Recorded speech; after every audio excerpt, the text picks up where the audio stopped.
Good morning, and once again, you are welcome to yet another Castle Think Tank webinar.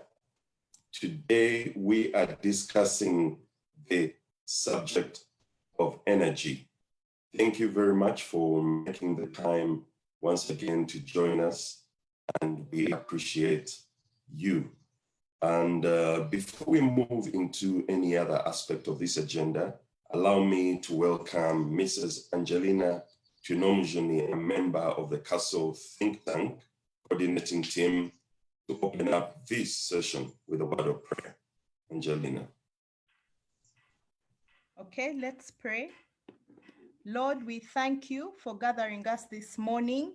We also thank you for your mercies, which are new every morning. As we discuss the energy sector, we ask for your wisdom and stability of all the technical aspects of this webinar. We remember that you are light. May your light illuminate this session and this sector and drive out all darkness. In Jesus' name we've prayed. Amen. Amen. Thank you very much, Angelina. We will just begin the discussion, but just before we get into the discussion, I would like to draw our attention once again to three critical things, just as a way to remind us in a way of participating. We will be having 4 poll questions during the discussion. We will have a poll question once about every 30 minutes. When you see that question pop up on your screen, kindly participate in whatever the question is asking. Your views are important, and that's one of the ways in which we get to understand the bigger picture. So kindly, when the poll question comes through, participate by responding and taking your pick as to the most appropriate response that aligns to your view and your position. As well, we do have an option for the Q&A chat room. The Q&A chat room is somewhere on the bottom of your screen usually, or on the screen side, depending on what device you're using. And it looks more like the chat room, but for purposes of the webinar, we have the Q&A section that you may interact with the discussion that is going on. At any point in time in the discussion, you can ask your question, you can make your opinion known, and our panelists are monitoring that section to make sure that we respond to your questions and we contribute as well to your views and opinions that will be given. And as well, this webinar is being broadcast on Facebook. We are also tweeting the proceedings, and the hashtags for today's webinar is Castle Webinar and Thrive Energy. Thrive Energy has 2 E's in the middle, Thrive Energy. So kindly make sure that you participate in the discussion at all fronts. You can as well share the Facebook link.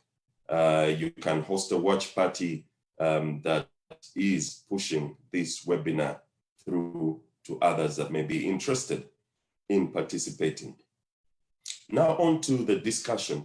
Energy is one of the key requirements of any human existence. It has been instrumental in all the 4 industrial revolutions thus far, and it happens in an ever-increasing importance with each revolution. Energy is a wide sector, and for purposes of focus in this discussion today, we shall narrow ourselves down to the electricity sector in Uganda. Uganda has made serious strides in terms of reliability of electricity in the urban and peri-urban areas. A lot as well has been done around the stability of supply. Compared to other African countries in terms of stability of supply, huge improvements have been made. For example, many African countries in recent time have faced the challenges of unreliable and unstable grid supply. South Africa, Ghana, Malawi, Kenya, Nigeria have all faced significant issues.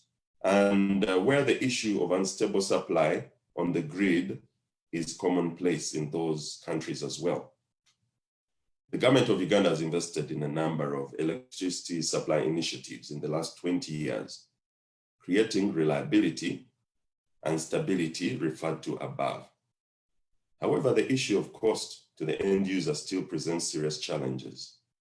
Other issues of interest will be discussed on this webinar. According to the 2016 data from World Bank, national access rate was placed at 26%. Access to the grid or access to electricity in 2018 by the World Bank collection of development indicators placed it at 42.65% in 2018, which shows a significant leap between 2016 and 2018.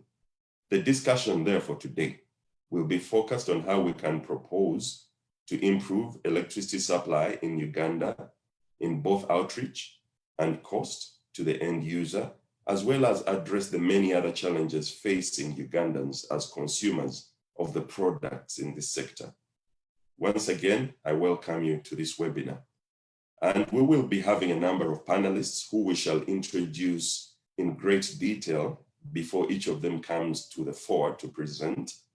But I will highlight their names here today. We do have Engineer James Banave, Engineer Joyce Nkuyehaga, Mr. Vianney Mutiaba, and Mr. Peter Bernhard Nyeho. And it's also important to note that we have made attempts to get representation from the ministry at a higher level, and hopefully once we are able to get them joined, we will be happy to have them on board. All our guests' profiles, like I mentioned, will be introduced later today. But before we move into that discussion, I would like to invite a member of the board of the Castle think tank to give some preliminary remarks, and then we shall dive into the discussion.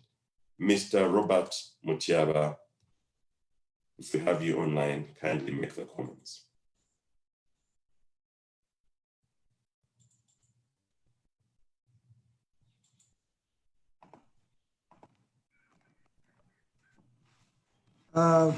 Good morning, everybody.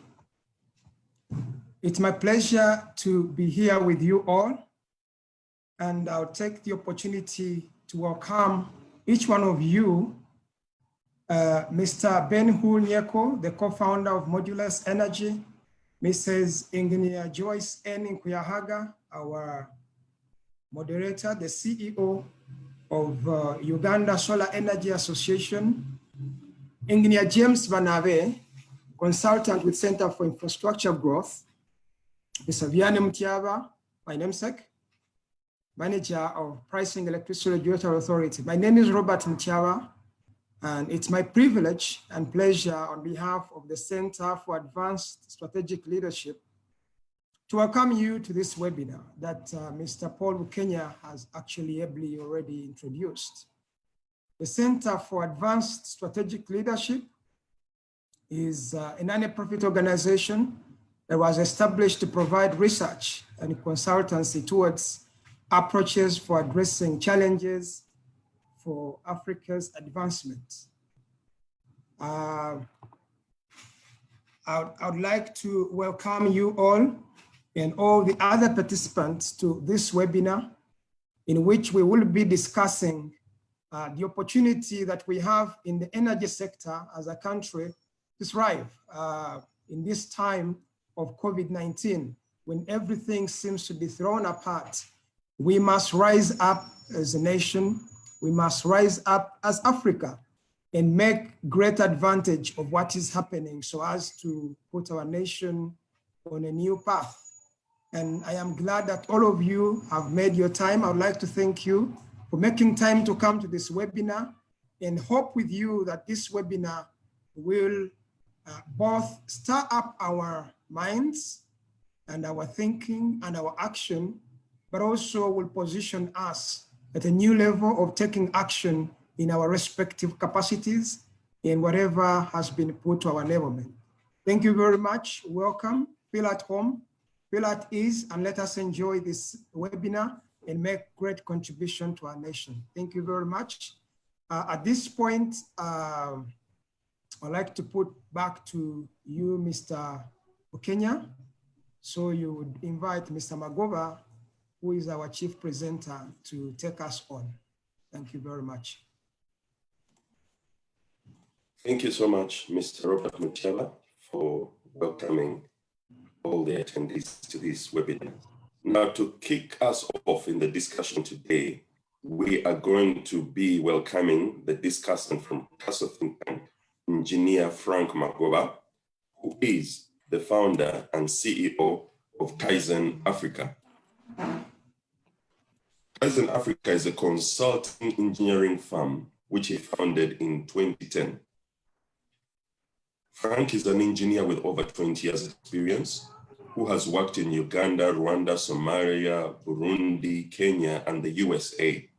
He has a twofold background in on the electricity grid, having spent his early career at UEB and UETCL as a grid engineer. He secondly has worked as a Lean Six Sigma Black Belt with Dell EMC in the USA. He is an alumnus of the Institute for National Transformation, Class 21, and his individual project was in business and economy sphere, which was titled Growing Local Technical Expertise. As a result of this, he with other engineers incorporated the Association of Christian Technologists and Engineers in 2018 as a platform for implementing the project. Frank holds a bachelor's degree of Science in Electrical Engineering from Makerere University, Kampala, and an MBA from Bentley University, Waltham, Massachusetts, USA. He is a registered engineer with the Engineers Registration Board and a member of the Uganda Association of Consulting Engineers. He is a certified Lean Six Sigma Green Belt. Frank, you're welcome to take the discussion and kick it off. Thank you so much, Paul, and good morning, everyone. I'm really delighted to be here to discuss today's webinar on energy in Uganda. As a way of introduction, I will give a small introduction and then quickly jump into discussing today's topic.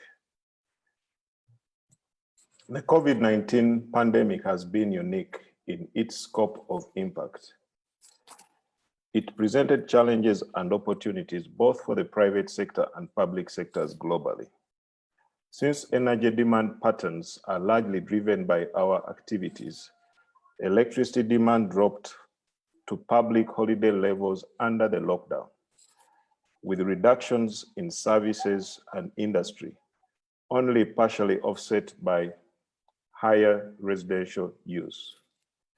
As homes became the safe haven for families during the lockdown, changes in consumption placed pressures on some supply areas. Fortunately, the national electricity grid was relatively stable during the lockdown. It was reported by UMEME that the daily consumption dropped from 9.5 gigawatt hours in February to 6.7 gigawatt hours in April, giving us a 29% reduction in daily consumption. Those are some of the figures to show the impact. Globally, the power mix is shifting towards renewables due to depressed electricity demand, low operating costs, and priority access to the grid through regulation. In Uganda, biomass is the biggest source of energy used by industrial, commercial, domestic consumers for cooking food and heating water. The use of biomass, though, has serious environmental and health hazards. What are the prospects for other sources of renewable energy in Uganda? The COVID-19 pandemic is expected to change the way we work and live in both the short and long term. This will have a consequent impact on electricity consumption across industrial, commercial, and residential sectors. In this webinar, we shall discuss the state of the energy sector before the COVID pandemic, the impact of the COVID-19 pandemic to Uganda's energy sector, and lastly, how to close the gaps that COVID-19 has exposed to ensure a robust supply of energy. The line ministry for the energy sector is the Ministry of Energy and Mineral Development. The ministry oversees the implementation of government policy on energy. The energy sector in Uganda is comprised of electricity, biomass, and petroleum. As our facilitators mentioned, this webinar will be limited to electricity. The electricity sector is split up into generation, transmission, and distribution. It is regulated by the Electricity Regulatory Authority. The total installed capacity is 1,360 megawatts with a peak consumption of 660 megawatts. The electricity transmission network is constrained in that it cannot effectively evacuate all generated power. The electricity distribution network is aging and needs overhaul. 2/3 of the electricity consumption is industrial, while domestic consumption is at 22%, and commercial consumption is at 13%. National electrification is at 26%, meaning that 1/4 of households in Uganda have access to on-grid and off-grid electricity. Uganda has one of the lowest electricity consumptions per capita in the world at 100 kilowatts per capita. The United States, which has the highest consumption per capita, is at 12,000 kilowatts, whereas China is at 4,475 kilowatt hours per capita. Through demand-side management, by adopting energy-efficient approaches, a significant amount of energy can be made available for utilization. Biomass at 94% of the energy consumption in Uganda. Of this 94%, 85% of our households in the country use firewood, and 13% of households use charcoal as the fuel for cooking. The domestic tariff for most of the grid is at 680 watt kilo hours. The commercial tariff is at Uganda shilling 600 per kilowatt hour. Smaller grids have a different tariff. One of the discussants today will explain the differences in tariff in more detail. The setup of the electricity subsector is as follows. We have the generation. Uganda Electricity Generation Company Limited owns and develops electricity generation plants for the government. All electricity generation plants developed by the private sector are under the independent power producers.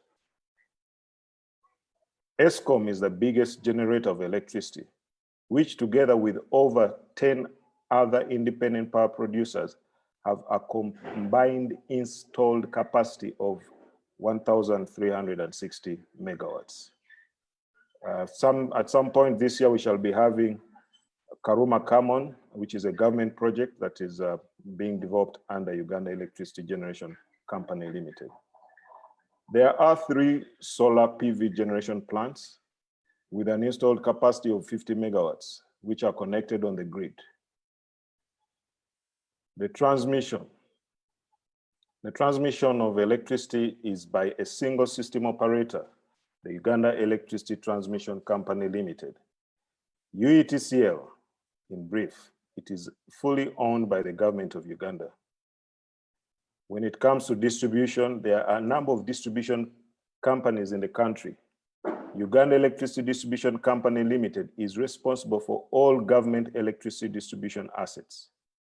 UMEME is licensed to operate a big chunk of the electricity distribution infrastructure.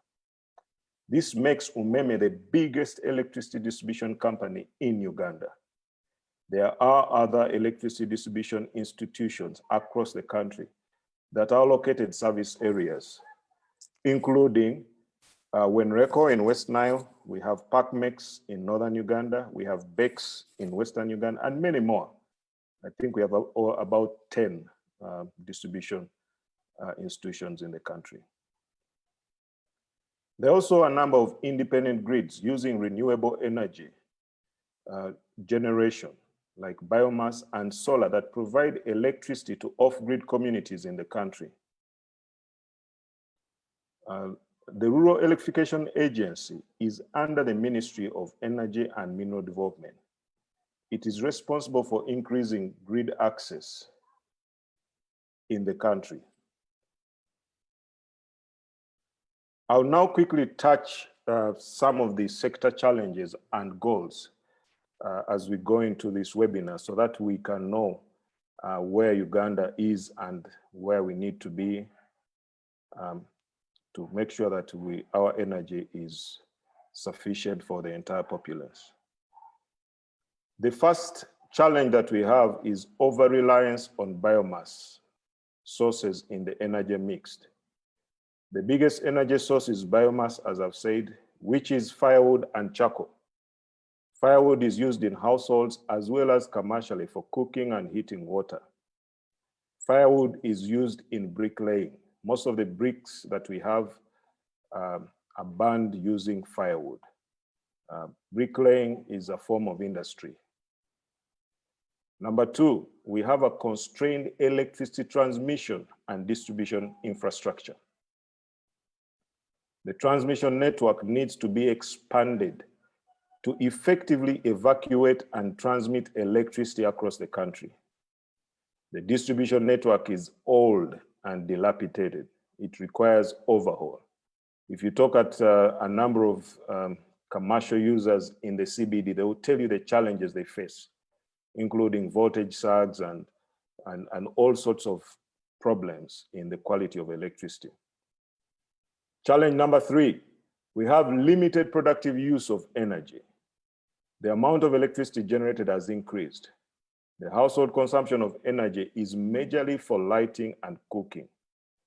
By pursuing uses of energy through boosting cottage industries, salons, welding workshops, and other forms of productive use, there will be an increase in income that will make it easy for households to use clean energy like electricity. Merely connecting them to the grid without providing for a way in which they can earn to settle their bills is not a sustainable strategy. Number four, we have long lead times for energy projects. Developing of energy projects has long lead times due to environmental and social safeguard requirements, like resettling of people displaced by the project. There are also long lead times because of delays in procurement of contractors and poor project implementation.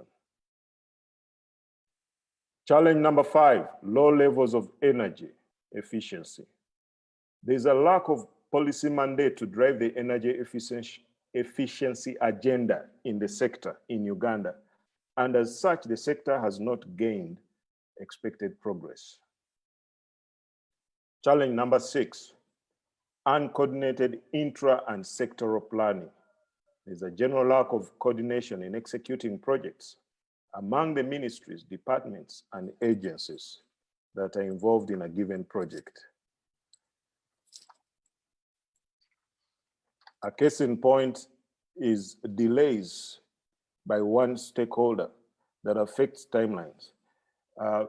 To execute a given energy project, you need a number of departments. You have Uganda Wildlife Authority coming in if the transmission line is going through a national park. You have the Directorate of Water and Resource Management. If it is a hydropower plant, they have the mandate over all water bodies in the country.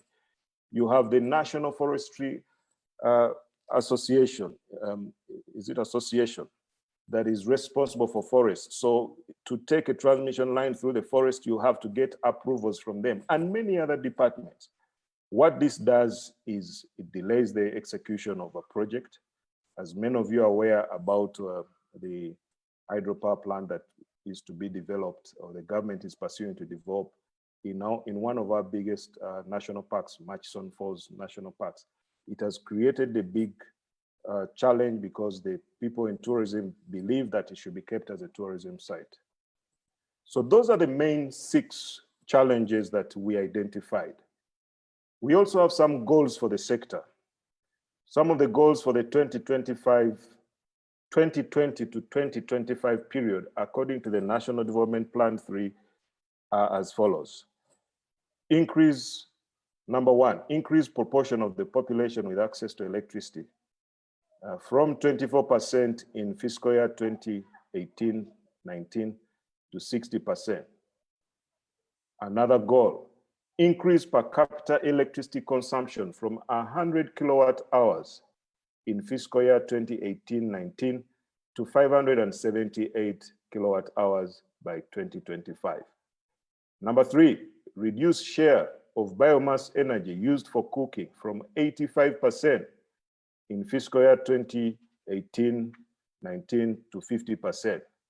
Number four, increase the share of clean energy used for cooking from 15% in fiscal year 2018-19 to 50% in 2025. We need to increase the transmission capacity. Currently, we have 2,354 kilometers as of 2018-2019 fiscal year to almost double. That is about 4,354 kilometers of high voltage transmission lines. You must remember that we evacuate electricity through transmission lines that are at a higher voltage. The higher the voltage, the lower the losses, and therefore we need to boost our transmission capacity. We need to increase grid reliability to 90%.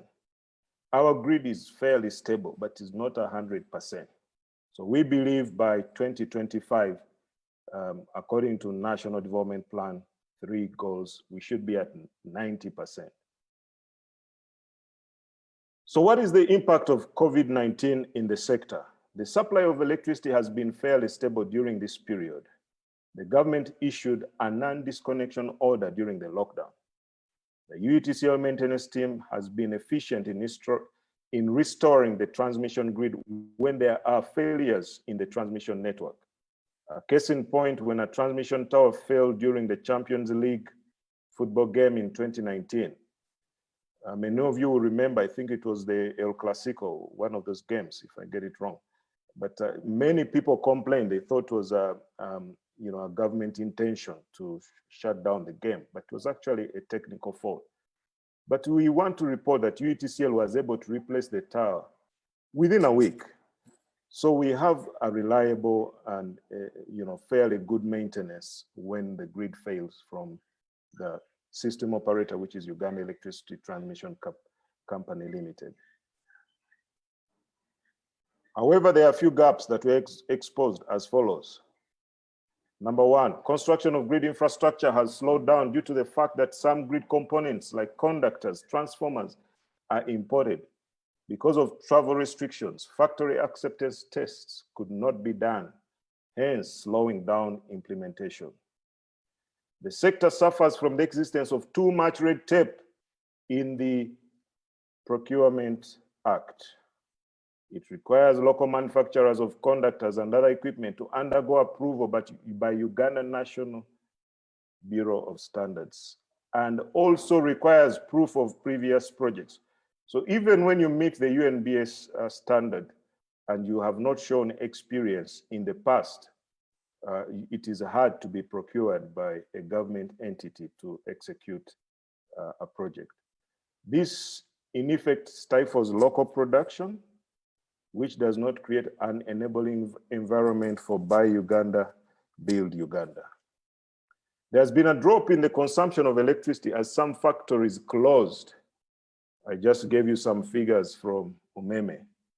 Domestic consumption has been affected, as well as most households are suffering from a drop in earnings. So we will quickly touch recommendations that we believe will help this sector. One of the things to note is crisis is always an opportunity for change. Before you go and cry, yes, we may be crying and going through a difficult time, but it also presents an opportunity for us to change for the better.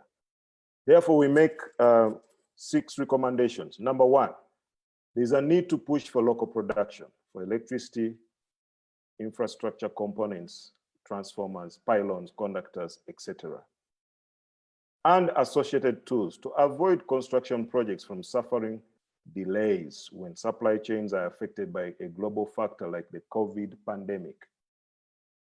The government ought to promote local production of these equipments through the capitalization of industries, through Uganda Development Bank, and giving of incentives to manufacturers to produce these crucial infrastructure components.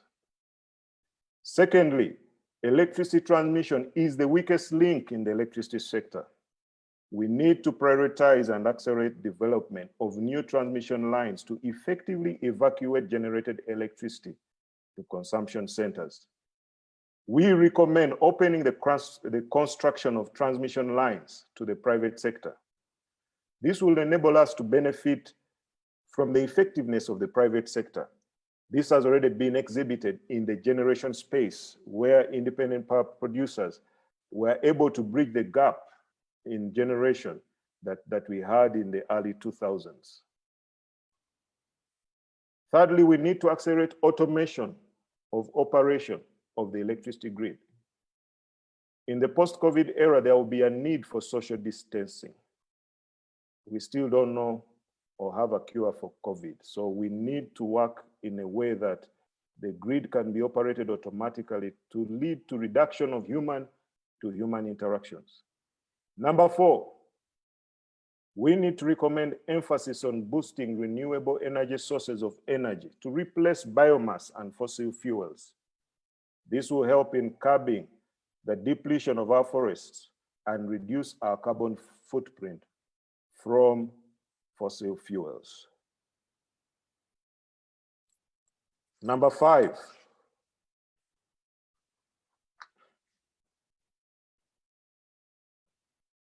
sorry about that. Number 5, we recommend emphasis on boosting other renewable energy sources apart from solar, e.g. large-scale wind farms for northern Uganda, northern part of Uganda. There's a lot of wind in that part. Geothermal plants in Western Uganda, biofuels to replace the use of biomass and fossil fuels. This will help in curbing the depletion of our forests and reduce our carbon footprint from fossil fuels. And lastly, we recommend an acceleration in the enactment of the Energy Efficiency and Conservation Bill into law to support the development of energy efficient innovations. This will lower the need for increase in electricity generation. This can be done through energy audits, energy measurements and verifications, energy efficiency labeling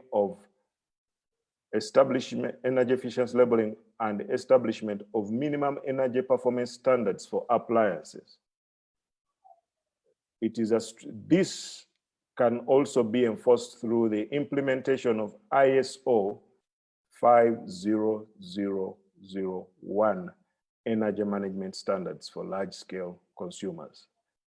This bill has been drafted, and we advocate that the government, through the ministry, the Lion Ministry, really passes this bill into law.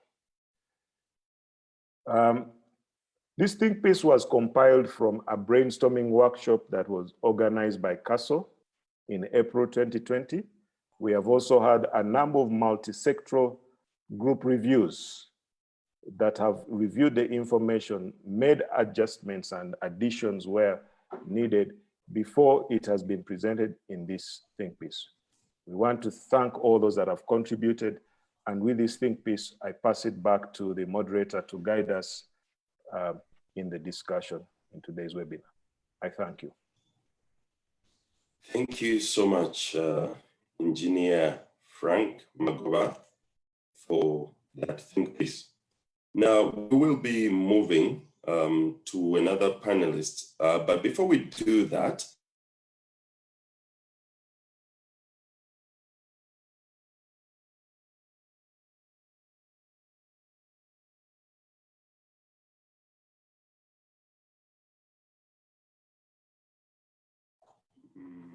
electricity again.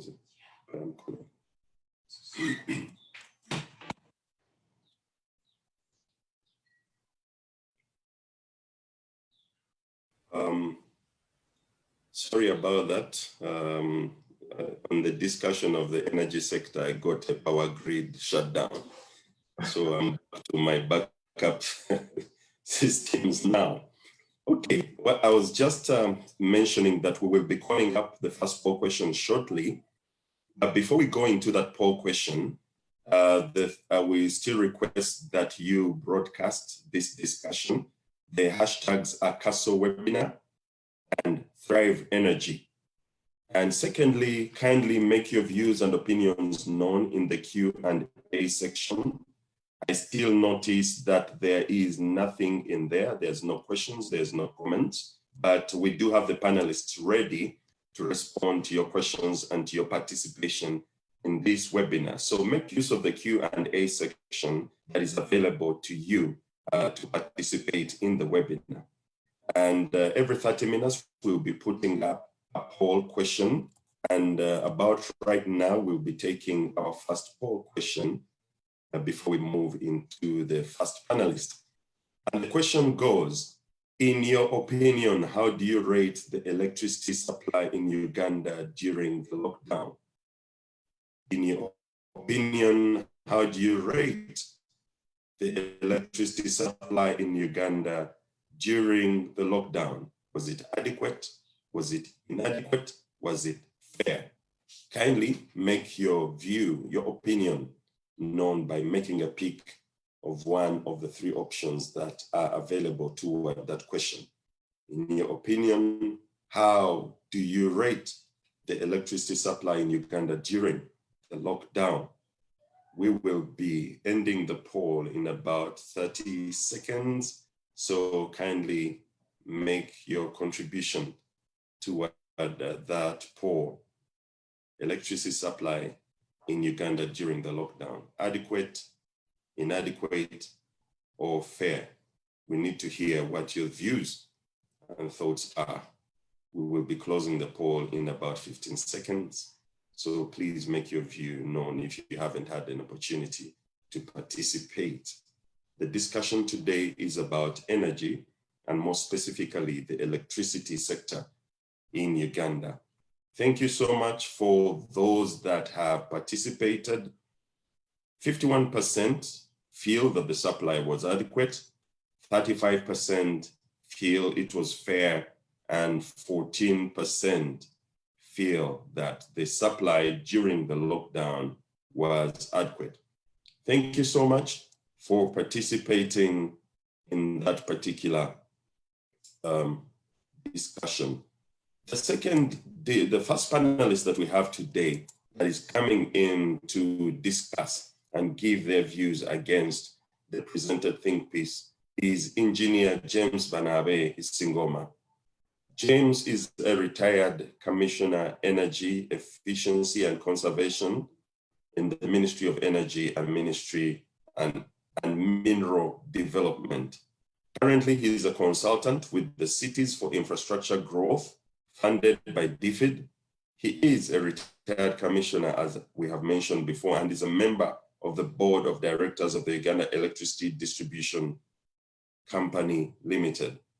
James worked in the Ministry of Energy and Mineral Development for over 24 years before his retirement this year in February, and is one of the top government officials involved in the review of the energy policy for Uganda, as well as the drafting of Electricity Amendment Bill 2019 and the Energy Efficiency and Conservation Bill 2019.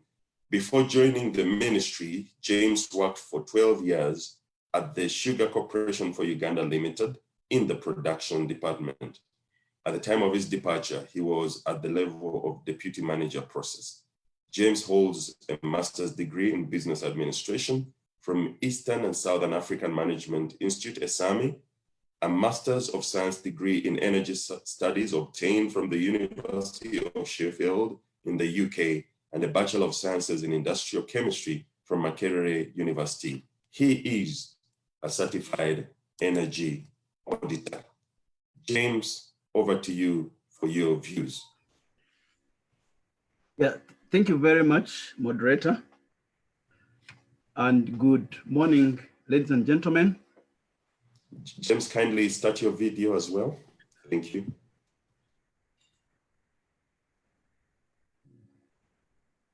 I hope you can see me. Now, Okay.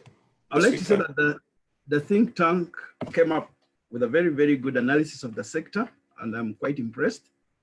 I'll just add in a few, I'll just provide a few additions so that we have everything in perspective. As you've been informed already, I used to work in the ministry. I was there for the last 24 years. Now, there was a time when we had a power shortage. That was around 2005. During that time, we had load shedding of you could take a whole day without power. And when the power would be restored, you'd have it for one day and then the next day you miss it. Now, during that time, government took a very serious decision because of the impact that it had on the economic growth of the country. They decided to prioritize investment in generation of electricity. That's when we saw Bujagali being developed, and later on we've seen Karuma and Isimba. In other words, it became a priority to invest in the generation segment. Now, at the moment, it has provided what you would call a better challenge, that you have more generation capacity. Because as even in the think tank it was mentioned, it takes a very long time to come up with a project. Now the challenge we have, as rightly pointed out, we need to increase the transmission infrastructure, but let me also add that even the distribution infrastructure has to be increased in addition to being strengthened, because if you add on Karuma 600 megawatts, you add on Simba, you will end up with what you would call extra generation capacity. Now, government now is prioritizing that segment of transmission and distribution, but I want to assure you that it does not come easy because a lot of resources are required. But you also note with the impact of COVID, we've had a challenge that, resources have been limited, even the local resources. Much of the money has been pushed now to dealing with the COVID impacts. And therefore, it's going to be a big challenge for us as a sector, or government is going to have a challenge because it has to raise a considerable amount of energy, or rather a considerable amount of money, so that the transmission infrastructure and distribution infrastructure can match the increased generation capacity that is going to be put online. And therefore, we need to bring in private sector participation. I hope Mr. Mutiaba will tell us what government is planning to do in terms of private sector financing, supplementing government financing.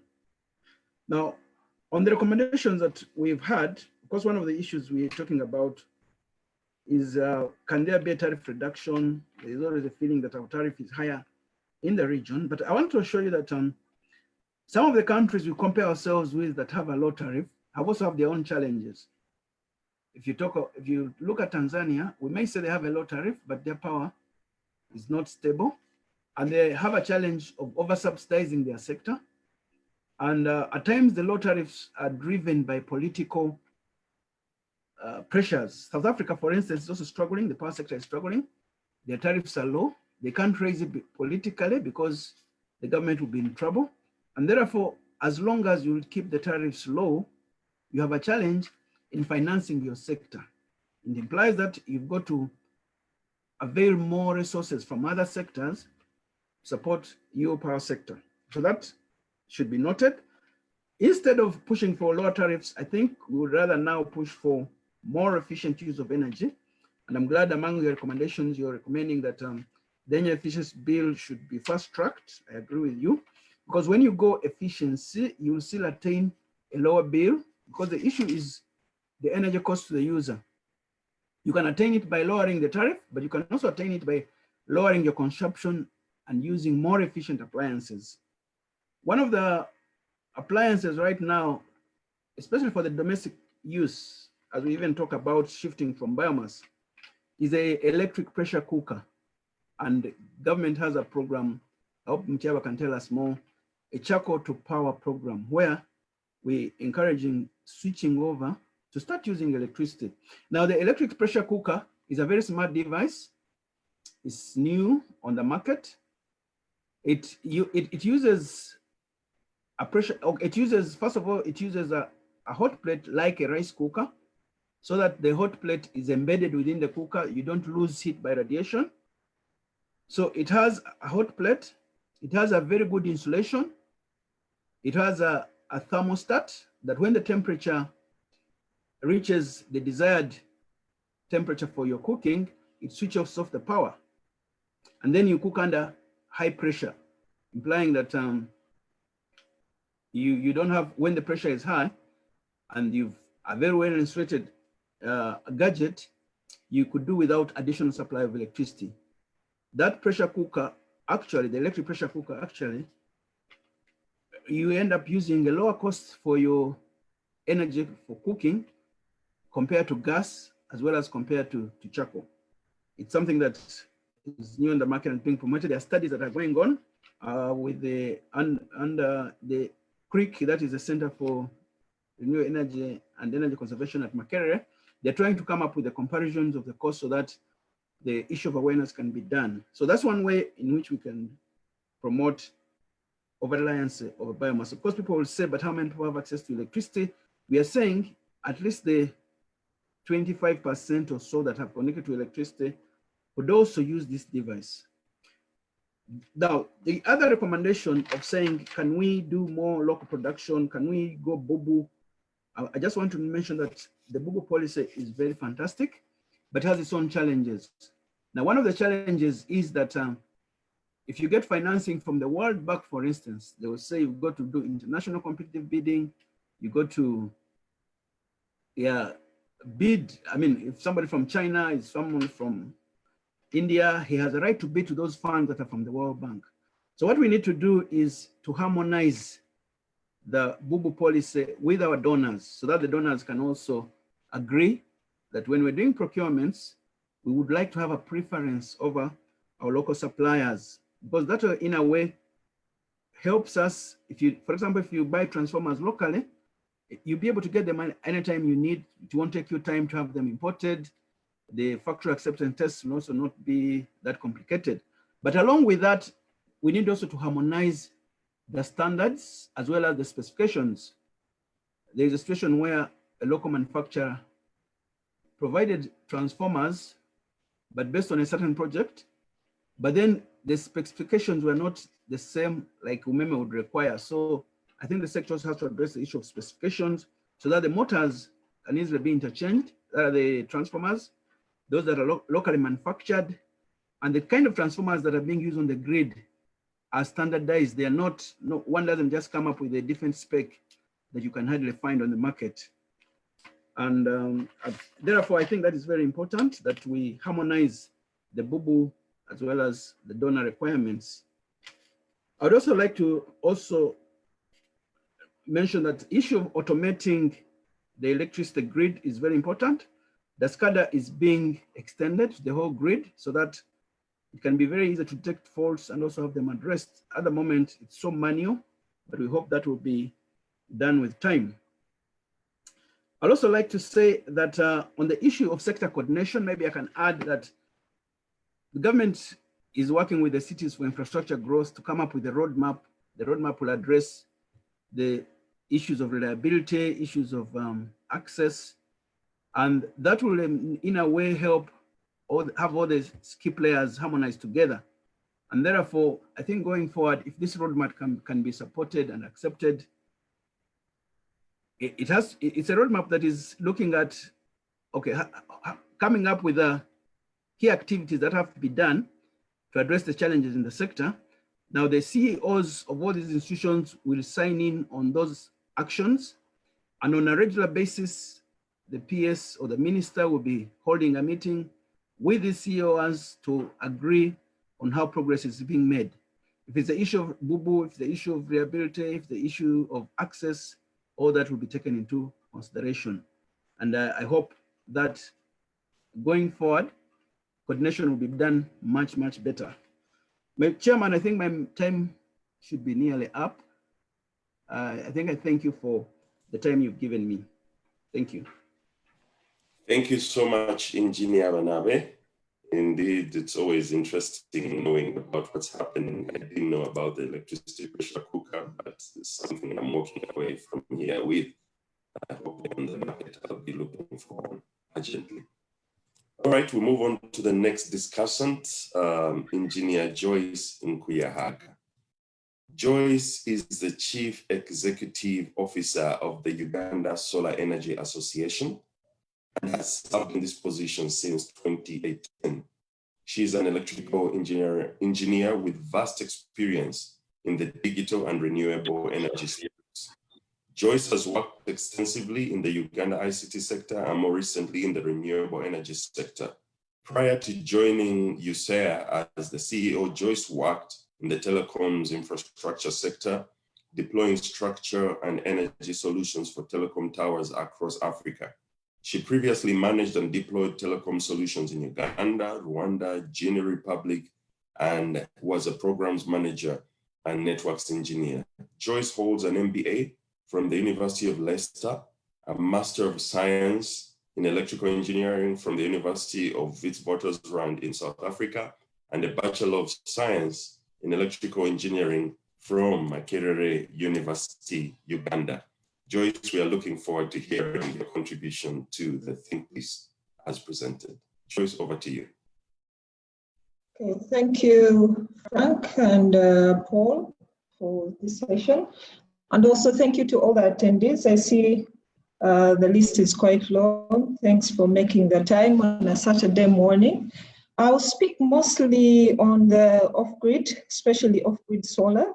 And I represent the Uganda Solar Energy Association, as you rightly mentioned, but especially the off-grid part of solar.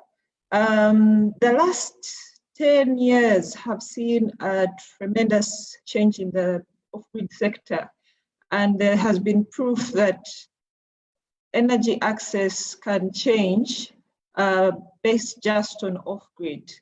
So the scale and importance of energy access has just come to light in the last 10 years, and the world is not on track, especially sub-Saharan Africa and especially Uganda in rural areas.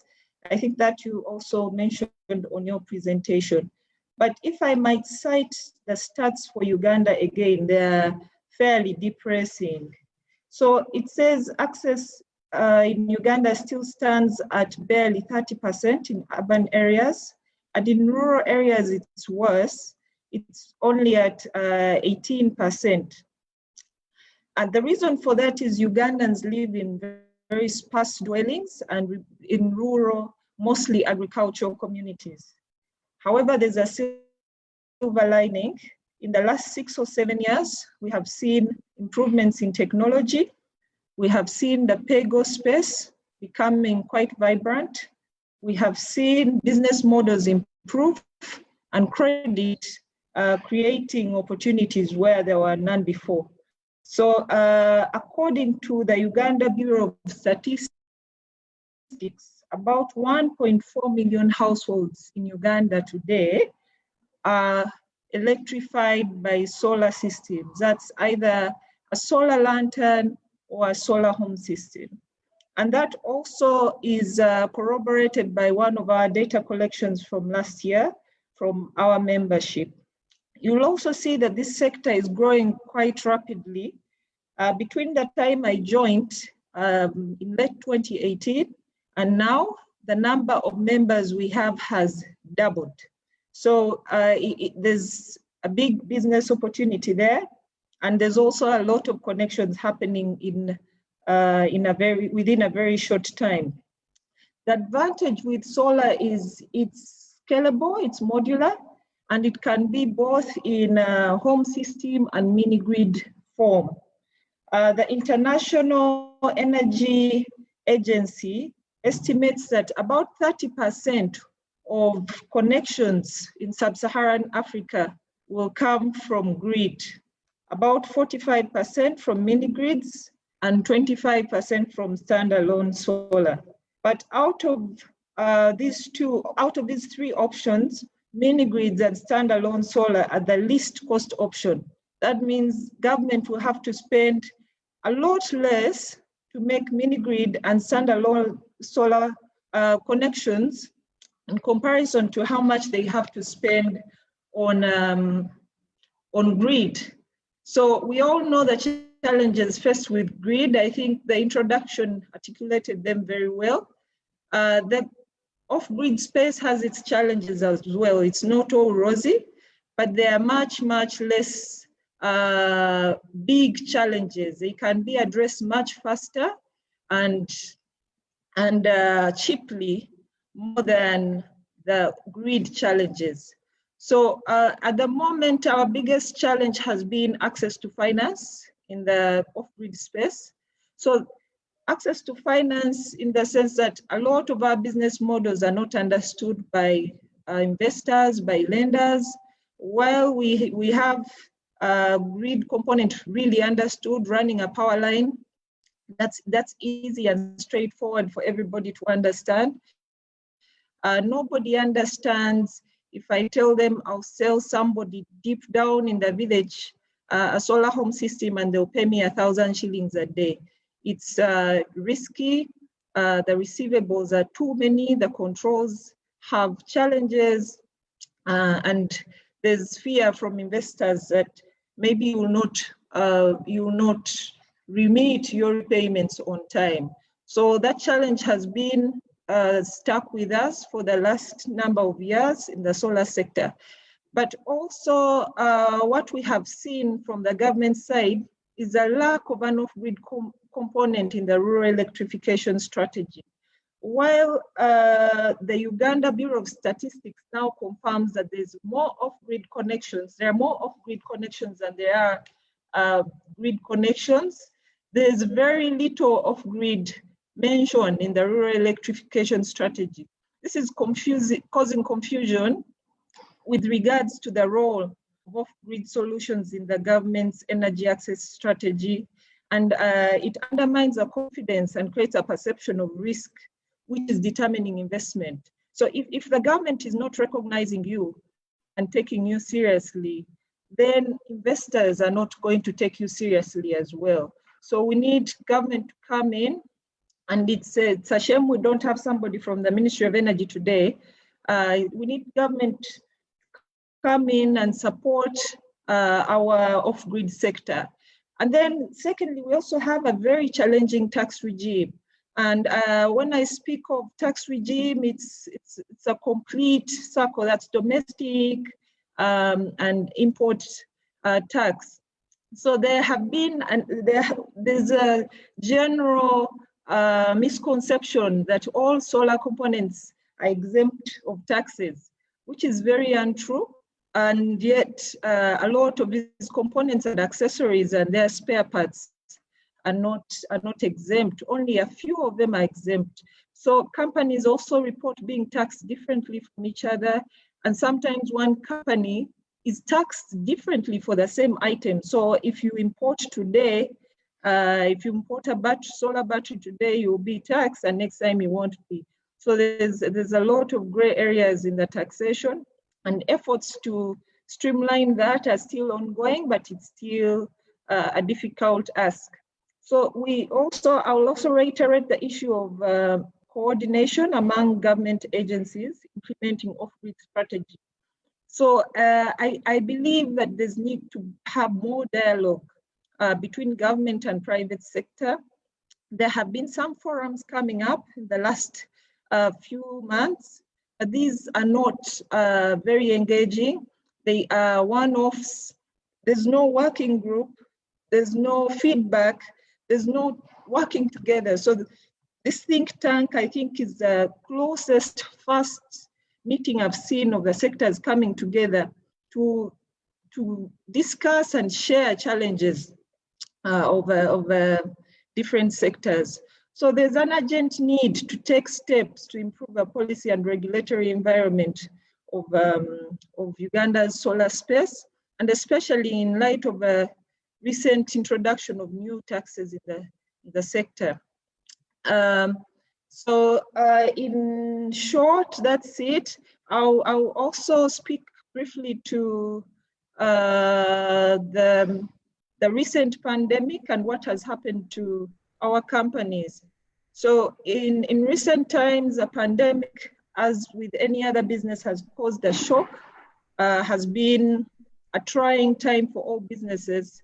Our businesses have been stuck at home for 3-4 months. Working capital has been a challenge. Operational expenses, they don't go away. And we've seen some companies even start to downsize in order to meet their regular obligations.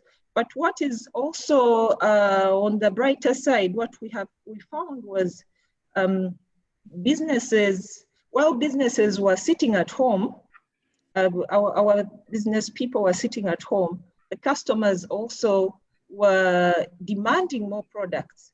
And we saw that increase in demand, especially from rural areas, I think mostly because our people were sitting at home and needed to be entertained. They need to switch on their TVs, they need to access the internet, and so on and so forth. So for the off-grid side, the demand for power was not necessarily, not drop. For us, the demand for power increased. And that could be partly, if we look at the first poll, if people were not satisfied with the availability of power, maybe they wanted a backup system in the form of a solar system. So we see that business is trying to pick up again, and sales are growing, but the impact of the last 3 months will take a little while for us to recover from. Thank you, Mr. Paul. That is my submission. Thank you so much, Mrs. Joyce Nkuyahaga. Indeed, you've presented a couple of very interesting perspectives in as far as the off-grid is concerned. And indeed, like you have mentioned, the reason we do this as a think tank is to create an opportunity for discussions like these, and to as well push those discussions over to where they should be held. So we do indeed appreciate your accepting to be part of this think piece and discussion on this webinar, because this will get to where the decision makers sit. At least as CASO, we make an effort to push the views that come from these discussions forward. We'll now have the second poll question. And before we move into the third panelist, so I request the support team to put up the question so that we can have views on that and then move on to the third panelist. And the question is, what is your most common source of energy for cooking? What is your most common source of energy for cooking? Is it gas? Is it electricity? Is it biomass? And biomass means charcoal, firewood, briquettes, and things that fall in that space. Is it solar power? What's your most common source of energy for cooking? Is it gas, electricity, biomass that includes charcoal, firewood, briquettes, and things that fall in that space, or solar? Kindly make your view and opinion on that known. I want to encourage us to participate. I am still looking at the figures here in terms of participants, and we still have below 50%. We'd like to have as many of us who are attending the webinar today to make your view known on this particular question. And the question is, what is your most common source of energy for cooking? Is it gas? Is it electricity? Is it biomass, the kind of charcoal, firewood, briquettes? Or is it solar? In the next 15 seconds, we will be completing the poll. I would like to encourage more participation toward that question. Indeed, it's something that we need to address. It informs a lot around this discussion today.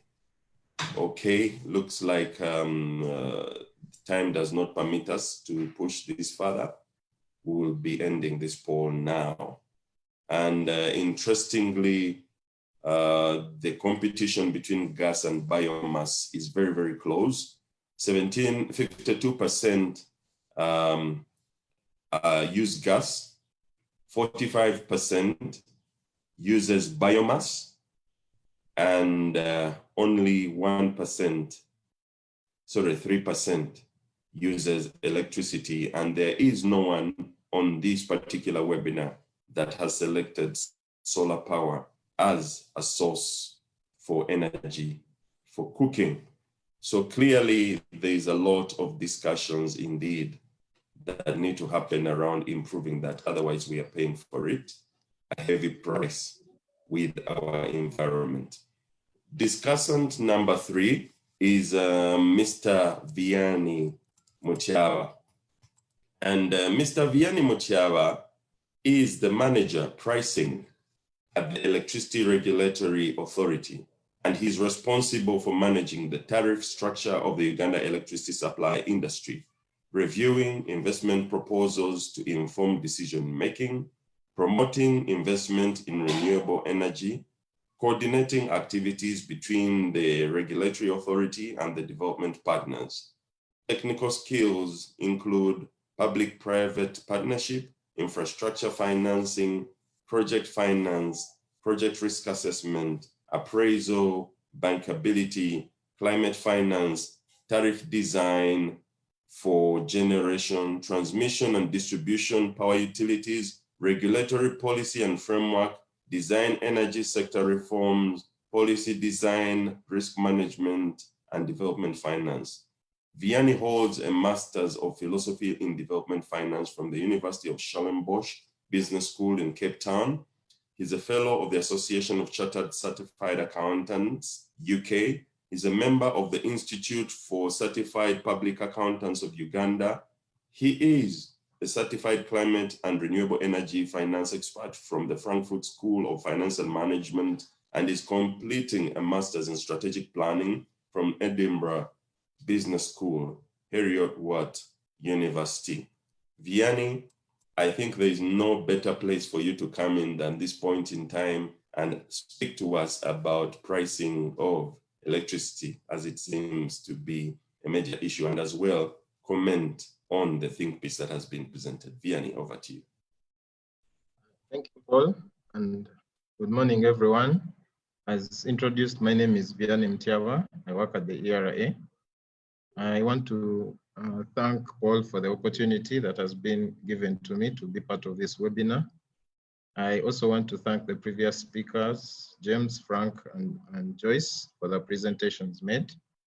I'm going to talk about the impact of COVID on the sector, but as I present that, I will also look at the tariff reduction initiatives that we are driving at the regulator, the issues of the tariff drivers, and then off-grids as presented by Joyce. In respect to the impact of COVID on the electricity supply industry, contrary to what generally the public knows and many people have interacted with, the electricity supply industry has been one of those that has been worst affected by the COVID pandemic. It's not been insulated at all. And there are many areas in which it's been affected. The first area, as presented by Frank, is that there's been a drastic reduction in energy demand. In February 2020, our peak demand was 728.7 megawatts. It reduced to 588.5 in April. And then we are seeing demand trying to pick up to 660 megawatts in June 2020. So when we looked at the figures and the drivers for the demand reduction, we also realized that whereas people were staying at home, the domestic consumers, there was also a drastic reduction in domestic consumption. And we know that power is an easy target, for cost reduction in a household. If you don't have visibility over income levels, power is usually the first target in terms of switching off lights, fridges, and power consuming gadgets. So as As demand went down mainly because of the restrictions that were imposed by the Ministry of Health, we then went further and incurred deemed energy obligations because, like many sectors, our costs are fixed. So, for example, a transformer in your neighborhood, the cost of that transformer and installing it and how it was financed does not change based on your the volatility in your consumption. If you consumed 50 units this month, and next month you consume 20, it doesn't mean that the cost of the transformer has reduced in tandem with your reduction in consumption. So because we have costs that are fixed, any reduction in consumption means that the price has to go up to actually recover the cost of providing the service. We also have take-or-pay contracts with the generators. We pay for the power to the extent that the generator is available to generate, even as we may not be able to take up this power, and it's mainly backed by the need to ensure bankability of generation stations from the financials. So even as the demand reduced, we had huge obligations at generation.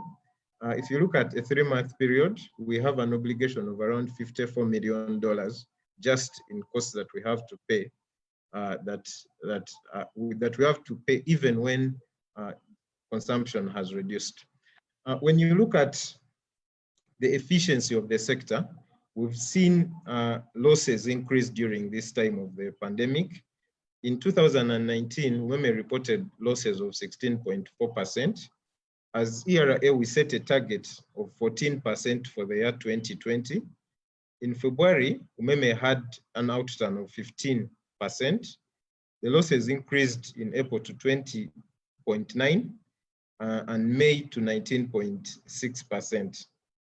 If you look at collection rates, this is the revenue that is billed. There's an invoice that is raised, but the customer does not pay the bill.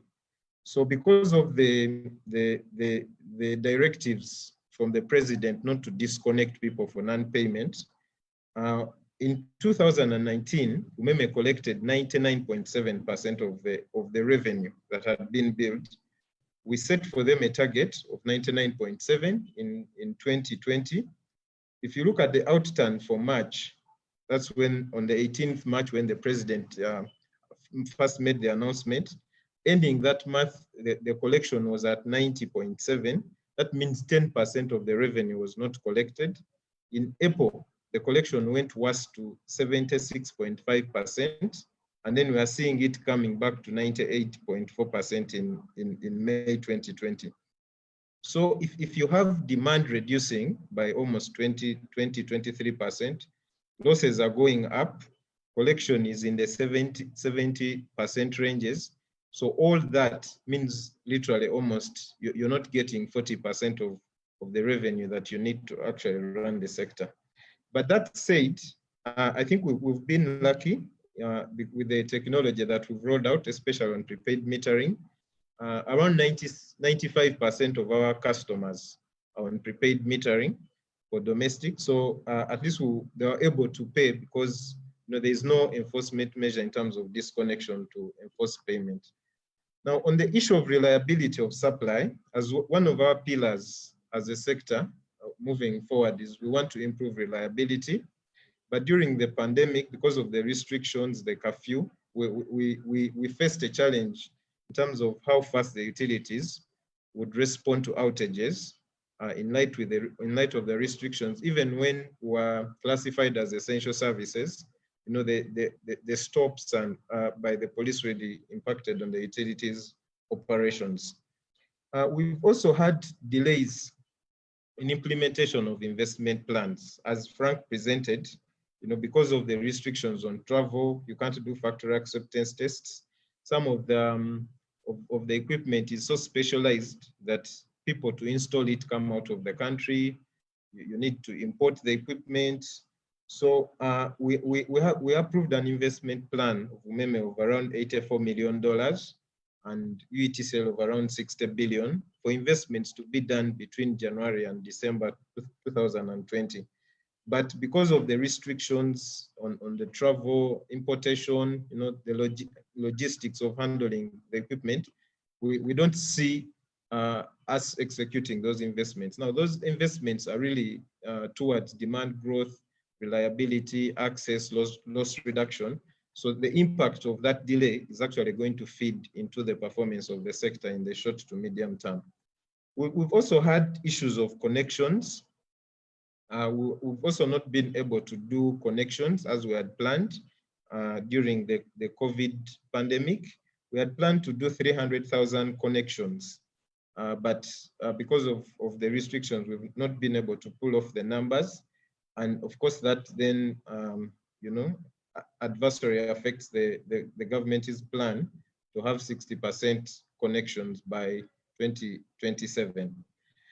There's been also a delay in the implementation of generation projects. We have a lot of generation projects ongoing, including Karuma that Frank talked about, but there are also a lot of independent power producers that are putting up projects. So because of the restrictions on travel, mass gathering, they had to, deploy their staff off the generation construction sites. So with that, we have a delay in how generation is going to come up in the foreseeable future. Of course, we also had an issue where we incurred additional costs, because of the restrictions. You have to buy more protective equipment, the fumigation, internet, because you're working from home, travel costs went up. So all that, even when demand is going down, then you have to incur additional costs.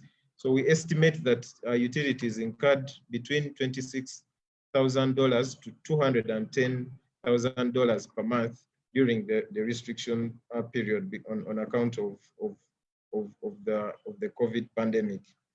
So, but even with all this, one of our objectives is to ensure reliability of supply and continuity of supply. We were able to put up a fight and at least make sure that consumers are still connected, that we do our best within the restrictions to ensure that at least we're able to attend to outages, that power still flows, even whether people are at home or working. And we've seen that now the sector has started picking up. And even in May, even when some restrictions were still in force, many manufacturers had learned to work around the restrictions in terms of getting people near factories, arranging transport for their workers. So generally, we are seeing some recovery coming through. So, but even as we move forward, we note that electricity is one of the drivers of economic growth. And we think we have a contribution to make to the post-COVID recovery, and that's why we are very careful in terms of how we send the pricing, because you can't over push the factory. It's lost revenue, and then if you go into tariff increments, then it might in the end compromise the financial sustainability of the sector. So the lessons we've learned is that we also need to manage our inventory better in terms of being able to have at least inventory to run for some time. We've learned how to leverage technology to continue to provide the service, and to think better of how the sector can become resilient in light of such pandemics that may come into the future. Now, in terms of the tariff initiatives that we are running with, as you all know that we did the debt refinancing of Bujagali, and we extended the term for another 15 years just to smoothen the tariff trajectory. And because of that, we were able to reduce the tariff for the large industries to 8.3 cents, the average tariff, but also to 5 cents at off-peak. That is for the large industry. So we've also worked on distribution efficiency. We've been able to reduce losses from 27% in 2011 to a target of 14% in 2020. Government has also worked had on public financing of large hydropower plants, specifically Isimba and Karuma. Those coming in the mix will help reduce the weighted average generation costs. Karuma is expected to come in at 4.9 cents, and Isimba is coming in at 4.1 cents per kilowatt hour, but that is during the debt service period. That cost is expected to reduce to around 1 cent after the loans have been repaid. We also have an initiative we call a declining block tariff that we have implemented for the large and extra large consumers, where we set a ban for each of the industries, and you exceed that ban, you then have your tariff reduced as you consume more. And now the tariff at that lower block is an average of 5 cents per kilowatt hour, which we think will be able to increase competitiveness of the manufacturers in the region and also be able to export. So we also have a hedging initiative, a foreign exchange hedging initiative that we've implemented. One of the biggest challenges that we have in the electricity supply industry is the foreign exchange rate, because the tariff is largely pegged on the exchange rate of the Ugandan shilling against the US dollar. And that is mainly because the financial sector in Uganda is not deep enough to give us the money that we need in terms of how long, the tenor, 15, 20 years, but also the magnitude that we need it. And for example, the debt of Bujagali was $700 million. There's no bank in Uganda that can give you $700 million. So you go out of the country. And when you go out of the country, you borrow in dollars. So you have to pay back in dollars. So we've started hedging initiatives. We have a driver on the rebate. We have Chapel to Power, the issue that was fronted by James and Frank. We are going to put up a preferential tariff to facilitate cooking using charcoal. We are doing demand initiatives where James talked about the issue of private sector participation in transmission. We are developing a framework where we allow private sector participation in the transmission, just to make sure that we don't have issues where generation plants are commissioned and there's no evacuation line. So, Mr. Mucheva, we have 2 minutes to go. 2 minutes, thank you. I need to summarize. So we are doing a lot of initiatives on regional trade, on using our local crude to generate this cost generation planning, but also, like James said, if you look at the region and people compare tariffs between us and Kenya and Rwanda and Tanzania, but even at the heart of comparing tariffs, financial sustainability of this sector is very important, is as important as customer service and the tariff. So, but countries have different initiatives. Like in Rwanda, the tariff is subsidized. In Tanzania, it's subsidized. So a study by the World Bank indicated that Uganda is only one of those 2 African countries that have a cost-reflective tariff. So it's our tariffs are close to cost-reflective, but yet in other countries it's heavily subsidized. So it comes down to government policies. So in respect to the off-grids, as I finalize, we are aware that off-grids really have a contribution to make, especially in respect to access. And we've currently revised our regulation on off-grid just to speak to bankability of off-grid solutions, and we attract private sector participation. REA, Electrification Agency, has done a master plan to map out the areas that can be connected to the grid, but those that have to be connected via off-grid solutions. So we've done a pilot where we tendered out and we've come up with 2 developers, and we are designing a program called Get Access, where we are going to really use private sector funds to develop off-grid solutions. So because of time, I'll stop there, and I thank you very much for the opportunity you've given me. Thank you so much, Mr. Vianney. Indeed, there's a lot of enlightening things you've mentioned, especially around the oncoming projects that are likely to help the reduction in tariff. At least from what you've said, there seems to be cheaper power initiatives that are coming up increasingly. But we will move on to the next panelist. Mr. Peter Bernhard. Peter is the co-founder of Mandalis Energy, a clean tech startup and social enterprise focused on developing and deploying new technologies and approaches to deliver energy that is affordable, reliable, sustainable, and capable of driving economic development in urban and rural communities. Co-products of Mandalis Energy include clean cooking fuel and sustainable low-carbon industrial heating solutions. A winner of Innovate UK Energy Catalyst 7 and the Humanitarian Grand Challenge, Mandalis is one of the inaugural 9 Laudato Si Vatican Challenge companies and has been backed by AFDB, DFID, Grand Challenges Canada, KfW, Netherlands, Total, UNCDF, USAID, and UECCC, among others.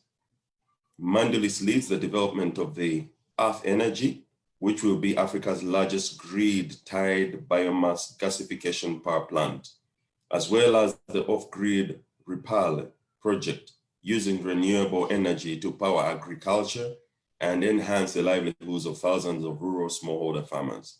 With an operating pilot project in Nwoya district, Mandalis is developing 16 off-grid mini-grids across Uganda, each at 0.5 megawatts, scaling to 2 megawatts, to generate electricity using photovoltaic solar in hybrid with gasification of biomass from agricultural residues to energize up to 64,000 smallholder farmer families in rural agriculture communities alongside renewable energy.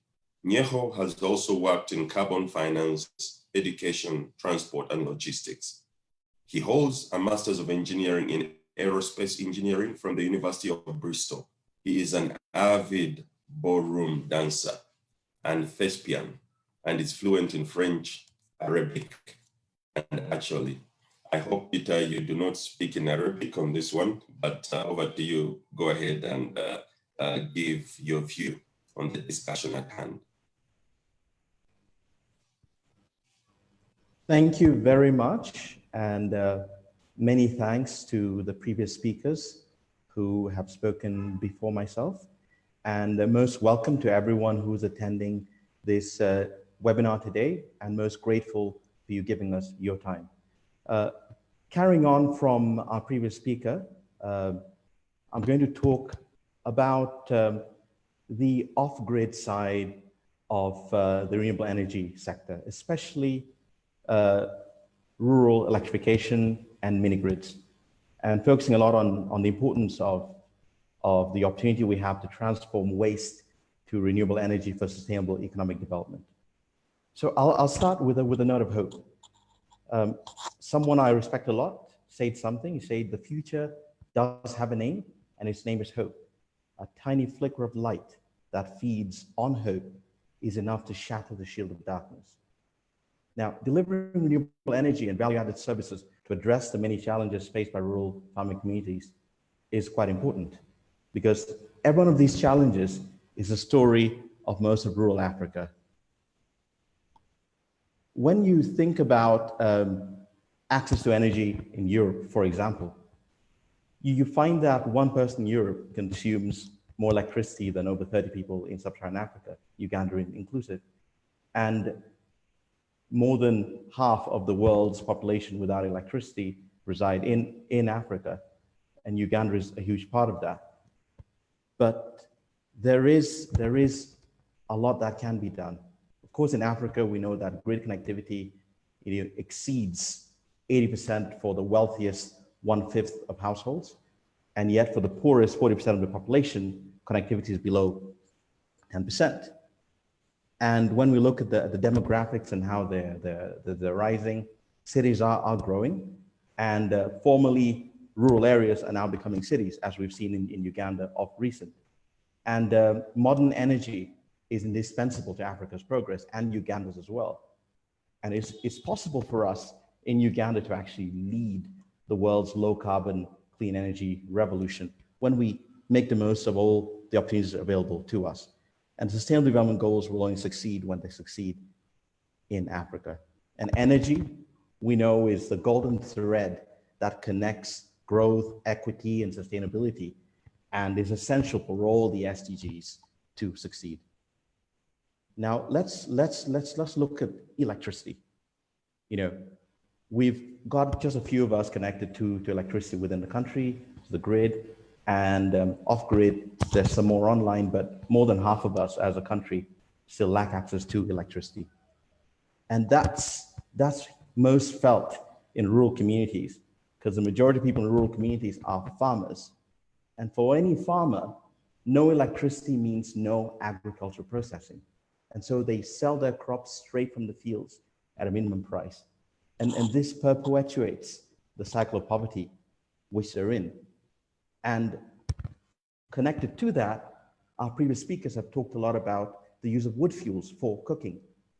And that's something huge as well that we need to work on, because more trees are being cut, and that affects our climate. And this also affects women and children a lot, because, you know, they spend over 3 hours every day in the rural areas scavenging for firewood. And then that's not all, because you know that when you cook with firewood on an open flame, you know, you're inhaling the equivalent of 2 packs of cigarettes each day. And when you look at the World Health Organization's figures, you find that over 50% of death among children is linked in some way, you know, to inhalation of smoke and such diseases. But, you know, and of course, you know, global emissions, about 1/5 of them are linked to, you know, deforestation and destruction. And I feel that as we move, as our previous speakers have said, away from firewood, we can have a cleaner country and a cleaner city, and cleaner cities all around. There's a lot of hope looking forward. You know, agriculture and agribusiness in Africa can become a $1 trillion economy by 2030. That's what the African Development Bank says. But it's important to increase access to energy and technology to allow for better and improved farming. So much of farming can be linked to electricity, clean energy, you know, not just ag processing, but also logistics, you know, and other productive uses. You can have electric tractors, you can have electric trucks to move things around, and that's very, very possible. And especially in Uganda, where the majority of our population is in agriculture, scaling up, you know, the uptake of sustainable energy is important. And as we do so, we have to align with local settings. We have to have a people-centered, bottom-up approach and involve the local populace and local businesses as much as possible. You know, farmers do need high quality and affordable energy. You know, they need to increase the amount of energy used. They need access to more appliances, which are, you know, hopefully more efficient. But we have to have a more holistic approach to smallholders and energy needs. And one of these things is you find that in the cities, as our previous speaker said, large industries, their cost of production is dropping now, you know, to 8 to 5 cents per kilowatt hour. But you find that mini grids in rural areas cost way over, you know, 30 cents per kilowatt hour when you look at the kind of costs available at the moment. I very much believe, as someone from the private sector, that it is up to us in the private sector to really push to ensure that we engage in the right business models and the right technologies to bring down the levelized cost of electricity. We may not reach 8 cents, but we could go well below 20 cents and make it, once you consider, you know, transport costs and so on, make it more interesting for productive users of energy to be possible and industries to spring up in these rural areas. Because when you think about it, when you have to take inputs from 500 kilometers away to the city to access production at 8 cents, I guess if you're doing it at about 20 cents, way below the 30 cents that most on the rural side are able to do, and with other opportunities there, it can make it more feasible. And one of the interesting things which I want to talk about is, you know, the opportunity we have with biomass, sustainable biomass. You know that in Uganda, there's a lot of agriculture and a lot of agricultural waste, which is either, you know, being burnt, most likely, especially the ones which are not decomposed, you know, to be used as a soil enhancer. Things like cobs and husks and shells and so on. Now, Appropriate biomass energy technologies can be used to transform these residues into electricity, clean cooking fuel, and industrial heating fuel, and to deliver productive energy, which is affordable, renewable, and sustainable as well. And this holistic approach to energy that we have to go for has to go beyond electrons and has to link investment into the electricity for urban areas and energy in urban areas with economic development surrounding rural, communities. And it's possible to have that linkage, and it makes the most of it. Because if we have a mini grid that's running and producing electricity, which is being used all around the clock, levelized costs can come down. And when you think of what happens when a farmer processes their crops to higher value product, they can increase their income, sometimes even double it. And then they have more income to spend on improving the economy and improving their livelihoods and their families' livelihoods. And when the ag waste is converted to electricity and clean cooking fuel, they even earn from that as well. And this integrated approach is important because it can deliver energy security alongside food security, poverty alleviation, and climate resilience. Now, what is left after adding value to crops and empowering villages? Clean cooking fuel can help eliminate the disease and death which is caused by smoke from kerosene and firewood and other charcoal and so on and so forth. And the environmental impact can make a huge difference. If you think about say 15,000 tons of charcoal being taken out and replaced by something cleaner, that's equivalent to probably taking about 15,000 cars off the road each year, which is quite significant. And off-grid access to affordable and renewable energy can make a difference in people's lives. By increasing rural household incomes, we can create a loop and get away from that perpetual cycle of poverty and instead have demand and supply increasing. And as farmers get wealthier, as rural people get wealthier, they farm more crops, they do more industry in the rural area, the economy improves, they cook more, they use more electricity. And we find ourselves moving towards energy security, food security, poverty alleviation, and climate resilience, as I said earlier. And it is the way we have to basically move, by pushing towards delivering renewable energy and value-added services. As the private sector, we've got to think, even though we consider, levelized cost of electricity, and we consider, making a profit, we should really do our very best to improve our technological, systems and our business models to bring that cost down, and not rely on the government and the regulator to actually give us a higher tariff, because that might not be viable. As we did say, I mean, we've got to think about, what our colleague said earlier when he talked about, about the National Development Plan, and where we're trying to get with that. If we're trying to get to a point where more than half the population has access to electricity, including in rural areas, we've got to make sure it's affordable, reliable, and sustainable. So of course, these off-grid solutions have to be smart. We have to make the most of digital technologies available, and we can do that. We can get involved, and because we're starting from scratch in most of these places, there's not too much to change, and that means it's possible to be at the forefront as far as the world is concerned. And it is very, very possible. I see a lot of hope when I think about the sector on this side. When I think about, targeting that 60%, access in a few years' time, and, kind of increase our consumption to close to 600 kilowatt hours per capita, reducing the biomass share by working more with solar and hybrid and other things and so on. It is all very, very possible, and as the private sector, we really have to keep pushing for that, and we really encourage more of the private sector within the country to get involved in the space, and do so, with a lot of care and a patriotic spirit, looking at how to help the country, deliver the promises of NDP 3. And it is very, very, very, very, very much interesting. So thank you all very, very much. I look forward to your questions. And I think, as we did say, it is a hopeful future. Thank you.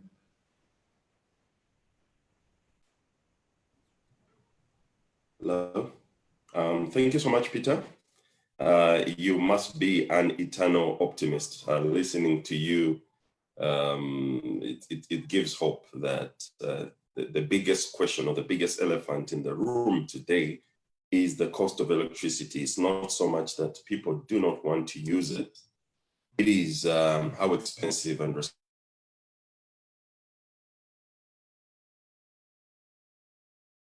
options that they have. We'll move on to our third poll question. I would like to invite the panelists to look at the Q&A section. It's reeling with questions in there. And there's been a few responses and a couple that remain unresponded to.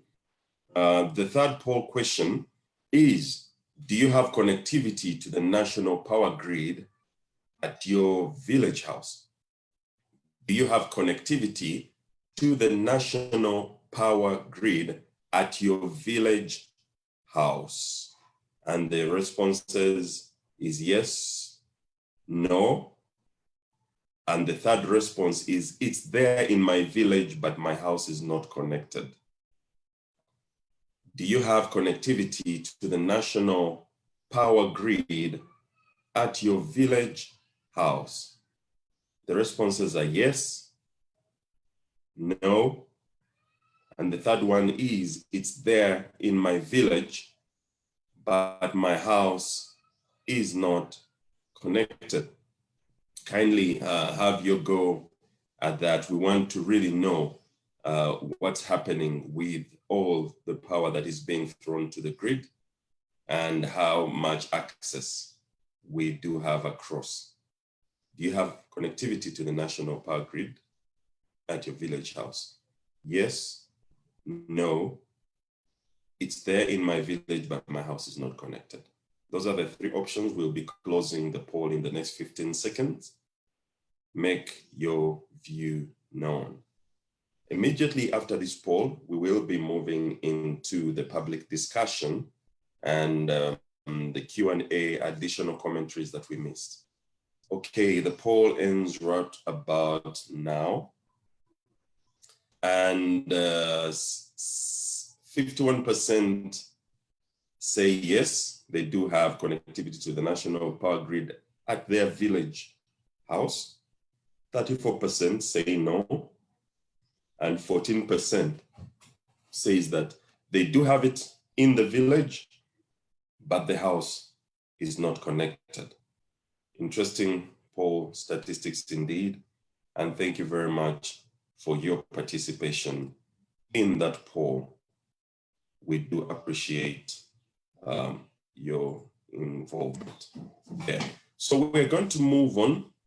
We typically would have a special guest at this slot.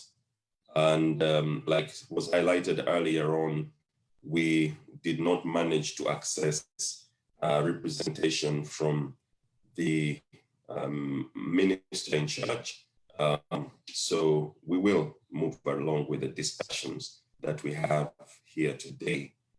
And to kick off that discussion, I would like to come back to the biggest issue that was in the room today, and that is the issue of cost. I was reviewing a couple of statistics off the internet, and I picked up and compared a couple of things. I will request the admin team, if you have my one slide, I just wanted to give a discussion over that.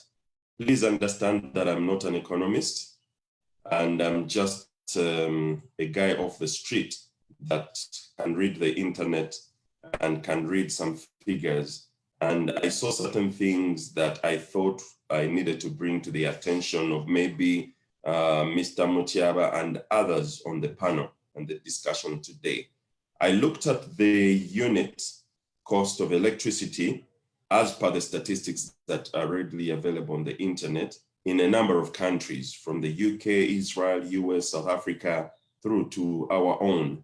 Now, listening to the discussion, variations on those things, but looking at the balance of probabilities, let's take those figures as they are. When I compared that against the GDP per capita in each of those countries, I noticed that the cheapest ratio that came through is sitting in the US. When you compare a guy who is at my level in the US, we may be paying close to the same amount in as far as the kilowatt hour cost, but generally their GDP per capita is much, much higher than myself. So ultimately I feel more pain than the guy in the US when you compare my environment to theirs and the cost of electricity.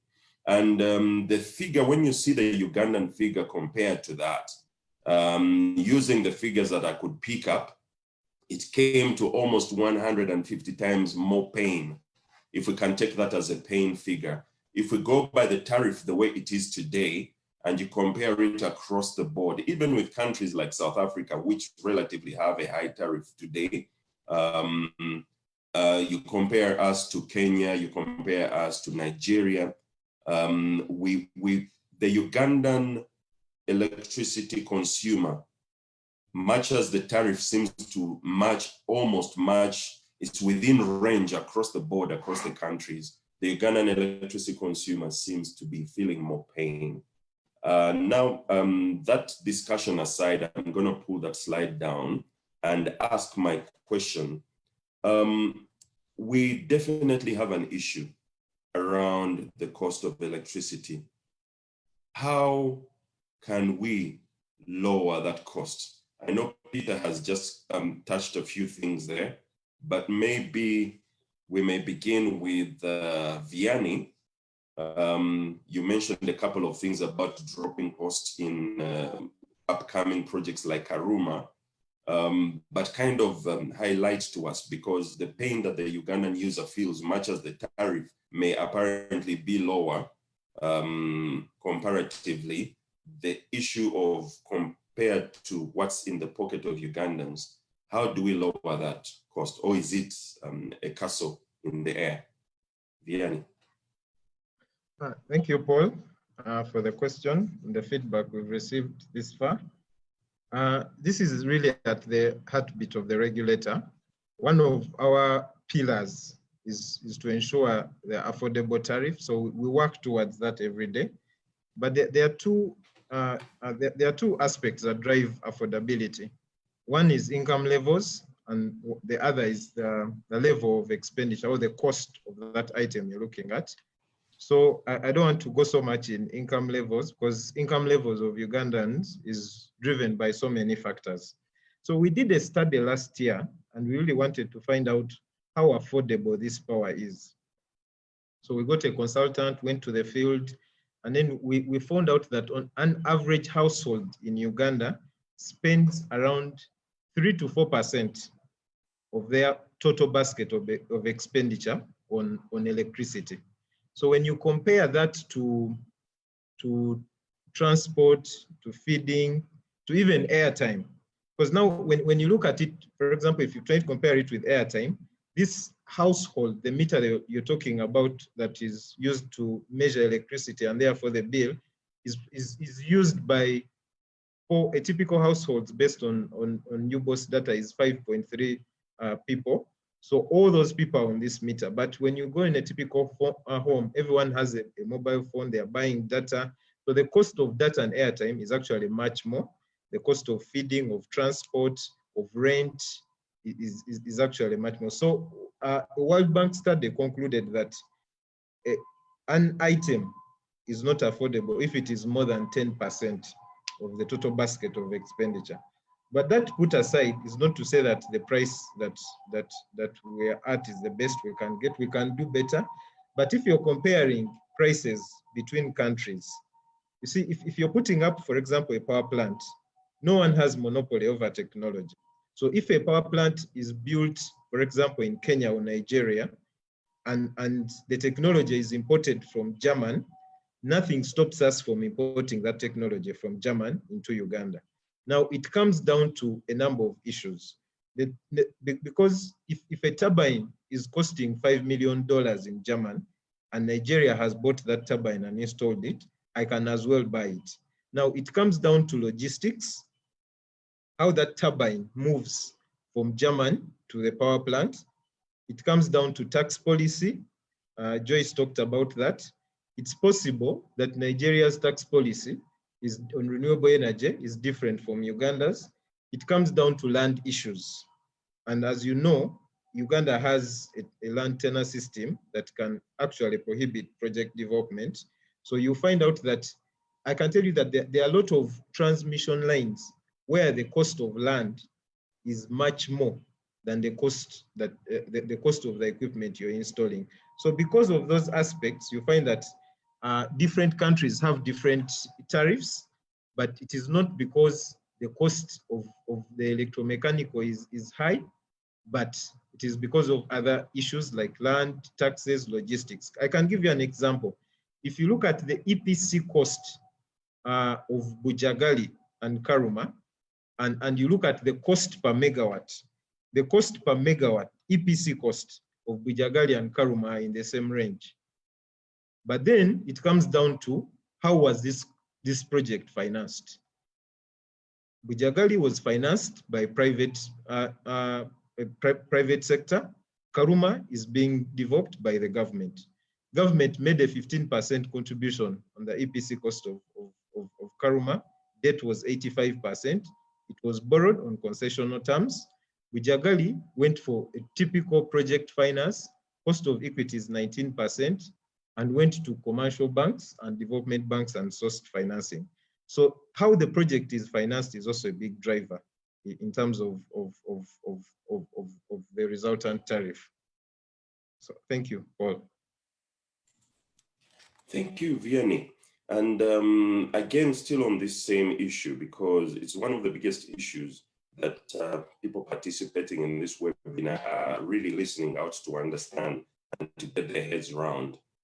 Peter, you were in your discussion, I'm coming back to you now. You seemed to indicate that it is actually possible to have affordable off-grid. And I have two questions in one. What is the comparative cost of your usable kilowatt hour, if you have that figure, at your off-grid solutions? And also, how do you move affordable industrial grade access to these upcountry areas?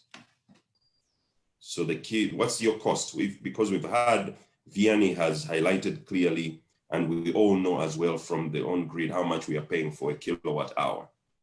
From your own off-grid solutions, if a person is plugged into your solutions, how much are they paying for that kilowatt hour? And secondly, you mentioned in your conversation that you can actually provide industry-grade off-grid solutions. Speak more to that, because we'd like to hear more about that. Thank you very much. Indeed, I believe that's very much kind of the main issue we've got right now in the off-grid sector, making it more affordable so that more people can use the electricity around the clock. It helps to borrow from how the grid currently works and how people like Umeme do the tariff structure, where you've got a tariff structure for households and a tariff structure for commerce and large industry.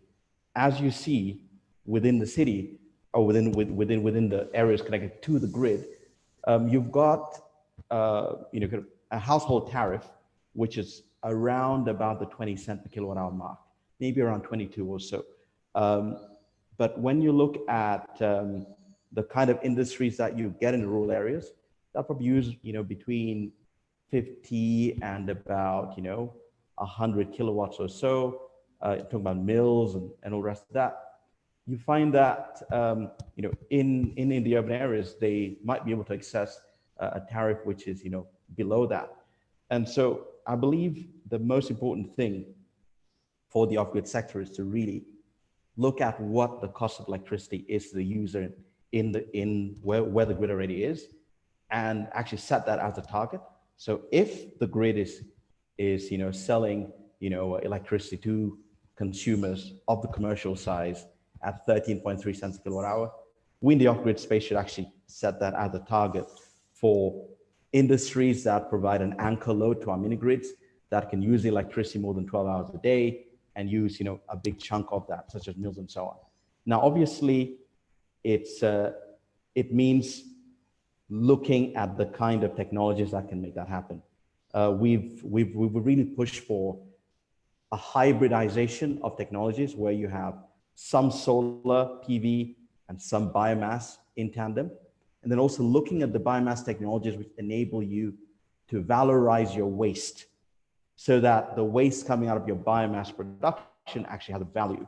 And then looking at that as an inbuilt self-subsidy mechanism to enable you to provide electricity to rural households at, between the 20 to 25 cent range, and providing electricity to rural industry at, between the 13 to 20 cents per kilowatt hour range. So the most important thing is to basically match that. Obviously, it means locating the off-grid industrial loads as close to your generation facility as possible. And that's possible through industrial parks and so on and so forth, and having a close link between the rural industrial park and the rural energy generation company. And what ends up happening there is you find that whereas the traditional mini grid would have looked at all the electricity being distributed to the mini grid, here the mini grid to households and shops and so on would form the minority of the electricity being consumed, with the majority being consumed by the rural located in industry. And so that's kind of what it comes down to. Depending on the volume of electricity being used, what we set as a target is if you discount for logistics costs, because agriculture industries, when they move closer to the source of production, they're able to reduce and remove that logistics cost. We can help them reduce it even further by encouraging low tariffs for the use of electric vehicles for the logistics. And it is possible. So kind of, that 13 to 20 cents a kilowatt hour range is very much possible, where the lower side of it is when, your off-grid industrial load is quite significant. And the upper side of it is when you look at a lower load and looking at obviously the amount of time that the industrial load is running. It has to be deliberate from the mini grid developers to actually push for that, because it's in our interest to make sure the electricity is used all around the clock. And it's also in our interest to make sure the burden of paying for that electricity is not on the rural household that's earning less than anyone's earning in the city. So if you earn in the village less than someone in the city, it doesn't make sense for you to pay more for anything than someone in the city who earns more. And us as people working in development and social enterprise have to figure out how to make it work. We can only rely on the government to help us to some extent, by making sure the ecosystem works perfectly, making sure that the permits and so on and so forth work. But the government only has a budget to some extent. And it's very important for the private sector to meet them halfway, to really help push us forward as a country.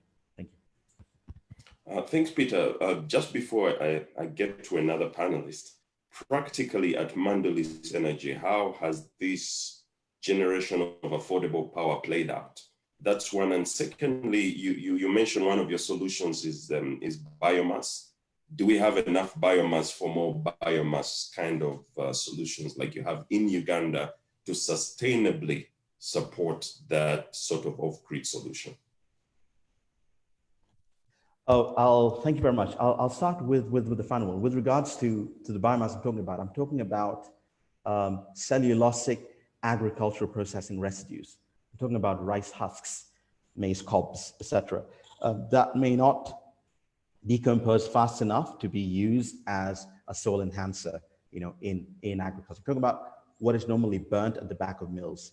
And when you go around the country, there's a huge amount of that, and when a study was done, I believe by the Ministry of Energy a few years ago, they found that, an additional over 1.5 gigawatts of generation capacity could be powered by this excess agricultural, processing residues. The main issue there obviously is logistics. How do you get it all together from the various smallholder farmers to where the generation facility is? And it's important there to kind of go beyond the traditional logistic solutions and go for smart logistics solutions, which is what we are doing, and go for electro logistics solutions, which is what we're doing as well. And that helps bring down the cost of logistics of getting the crops there. And then also by providing the farmers with an income from their waste, it improves their ability to pay for renewable energy. How we're doing it right now is we began by focusing on the industrial productive loads. So our pilot, which is in Nue district, which anyone can visit, is biomass gasification. And it operates basically to power a small rural industrial park. And we've been using that facility to help us improve on the efficiencies and optimize the productivity to bring down what the cost is. And at that particular site, because the agricultural value addition and the biomass processing which goes on there is happening within a few meters of the power generation source. So there are no transmissional or distribution losses there. Obviously, once we've now got that in play, the next step is to actually connect the excess electricity to the surrounding area. But the approach we've gone for is make sure, first of all, the electricity can be affordable to rural industries, because rural industries increase incomes. And then thereafter, it's then possible to now look at supplying the excess electricity to the surrounding community, because there you've now got your base load covered, you've got your used electricity covered, and you don't mind the rural community using the electricity for a few hours a day and gradually growing their consumption. When you look at the amount of farmers in Uganda, rural smallholder farmers, think about it. We are probably one of the top 5 biggest coffee producers in the world, and they're all smallholders that produce that. And there's so much agriculture going on around. It's just a case of figuring out the logistics, to get the waste to where the generation source is. Thank you. Thank you, Peter. And the next question I have is Engineer Banave. At some point, there was talk by the government to deploy nuclear energy solutions. And I'm just wondering, does Uganda really have a need for this type of energy? And do we have what it takes to handle the waste generated by that? And anyone else after Engineer Banave has commented on that could as well comment on this specific question, because there was a heated discussion over the public space over this particular aspect. Engineer?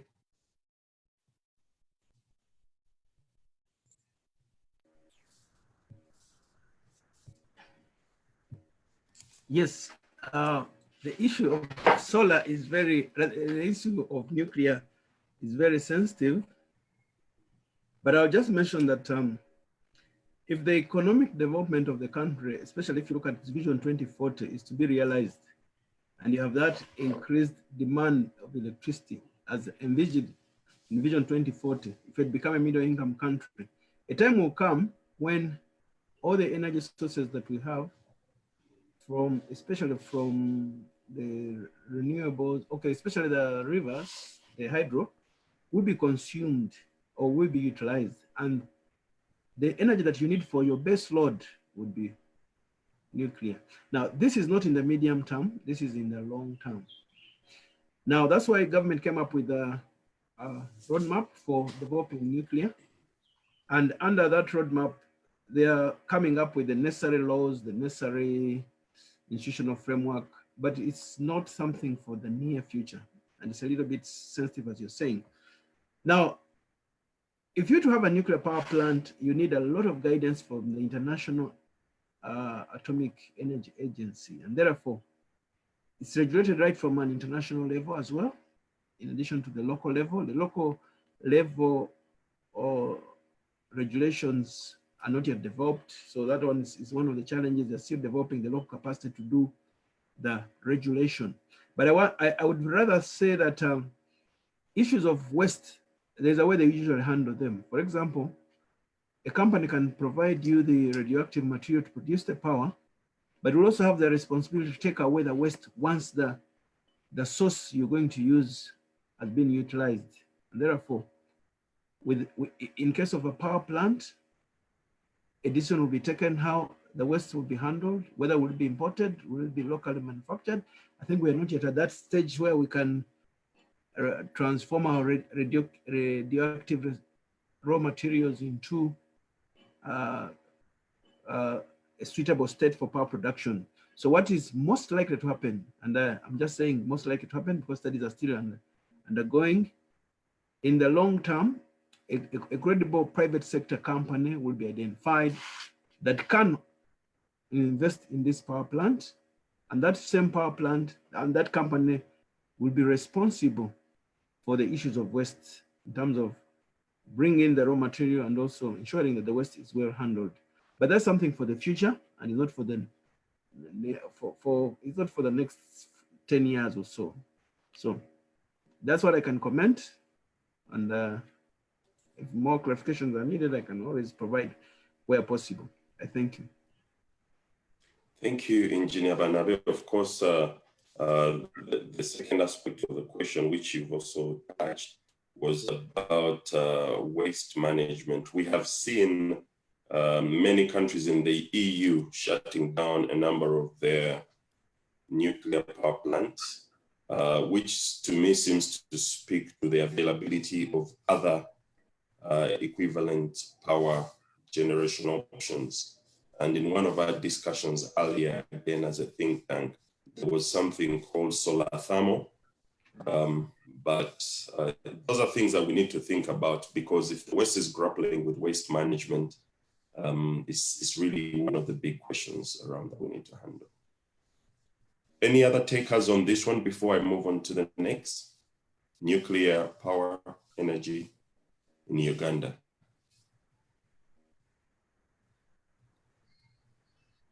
Okay, the room is quiet. Just to add on. Go ahead. Okay, well, it's very interesting. You hear that countries like Germany have stopped or decommissioning the nuclear power plants, but they're importing power from other countries who are generating. Some countries, I'm saying, may stop their power plants, but because they're interlinked on the grid, and because the grid in the UK is interlinked, but in the whole grid, you find that nuclear power is still playing an option. But I think the most important thing here to pick is, for now, we have the renewables, and I think the renewables are more competitive in our case. And therefore, members should not think that Uganda is dropping renewables and rushing to nuclear. And nuclear is like a backup plan in the long term when the renewables have been utilized. Of course, somebody will say the sunshine is there most of the time, but it's not. If for example, if the storage technologies that are going on improve and storage becomes cheap, storing power generated from solar, now you find that at that stage it might be more attractive to use solar than going nuclear, and therefore things may change because of the technology advancements that we are seeing. So let us not, I would encourage us not so much get taken up by nuclear and think it is something in the short term, but it's something more of the long term, especially when we've utilized the other sources. Thank you. Thank you very much. And moving on to Engineer Joyce Nkuyahaga. Joyce, you did share quite a bit in the space where you're seated at, providing affordable solar solutions. And in your discussion, you mentioned one of the biggest challenges is a financing challenge. My experience with solar solutions is that they tend to be expensive. The panels, the batteries, the inverters, the charge controllers. On two issues here and two questions to you. how do you recommend we deal with the financing issue in your space? Or what are your views on how to improve funding in your space? And as you go about it, the second question will be, how do we get to produce cheaper accessories and components locally? Joyce? Thank you. I will start with the misconception that it's expensive. It is maybe a little bit expensive for the rural areas, but if you compare with the return on investment, it is not expensive at all in comparison to what you're paying for your yaka every day. In the industry, we have done a study on a number of households and factories, and we've found that within the first year and a half, you recover your return on investment when you install a solar system. And I have a number of those factories and households that have made this installation. So your average household with a television and some lighting and refrigerator will maybe cost you a system close to, well, if you take away the refrigerator, to cost you about 2.5 million shillings. And that will run you for a year and a half. You will repay that in maybe 6 to 8 installments, repayments, and it will almost be the same as paying for your yaka. And after that, you are free of any expenses on the yaka. So for me, the issue of being expensive should be looked at in the long term. So the cost of acquisition might be high, but it pays itself off over time. Now, on the side of financing, again, what I just mentioned about the staggered payments. Our sector, seeing as that initial investment was very high, had to innovate. And so we have all kinds of payments, all kinds of models, hire purchase, the so-called PEGO. So you can purchase a system from as little as 500 shillings a day to as much as, the full payment. So for me, consumer financing is critical. If you have a solar provider working together, and we are seeing these business models evolving more and more, working together with a bank or a microcredit financing company. If a microcredit financing company extends the cash to the consumer and the solar company provides the product, then it's really easy. And this is not just a solar issue, this is an issue across Uganda. The reason why we don't develop as fast is not so much because we are poor people. I think that misconception that in Africa we are poor and we can't afford things is very wrong. And for me, I think solar has broken these misconceptions, and renewable energy is breaking these misconceptions quite tremendously. So previously, some rural farmers would have money on a seasonal basis. So if I have 2 seasons, and in these 2 seasons I harvest goods worth 5 million shillings, and the rest of the year I don't have money, I don't have cash on me, but I made 10 million shillings a year. During the period when I'm not harvesting, I might be considered poor, but when I'm harvesting, I'm considered rich. So it's a misconception then, and we are trying to, our companies have tried to fit into consumer cycles, cash cycles. So we're trying to fit into consumer harvesting patterns. So say the solar water pumping companies, staggering their payments around the harvest periods. So this kind of innovation and consumer financing is making people able to access things that they were previously unable to access, flexibility being built into payments, flexibility also in the service delivery. So I think consumer financing on the side of the consumer is getting better, and solar companies have tried to provide that. But on the side of the solar companies, because in as much as they're providing financing to the consumer, and you have some small microcredits providing financing as well, you have an entire supply chain, right from, say, China, the import stage, you have the warehousing over at the ICD, you have taxation, so all those costs, and then you have these staggered payments over a long period of time.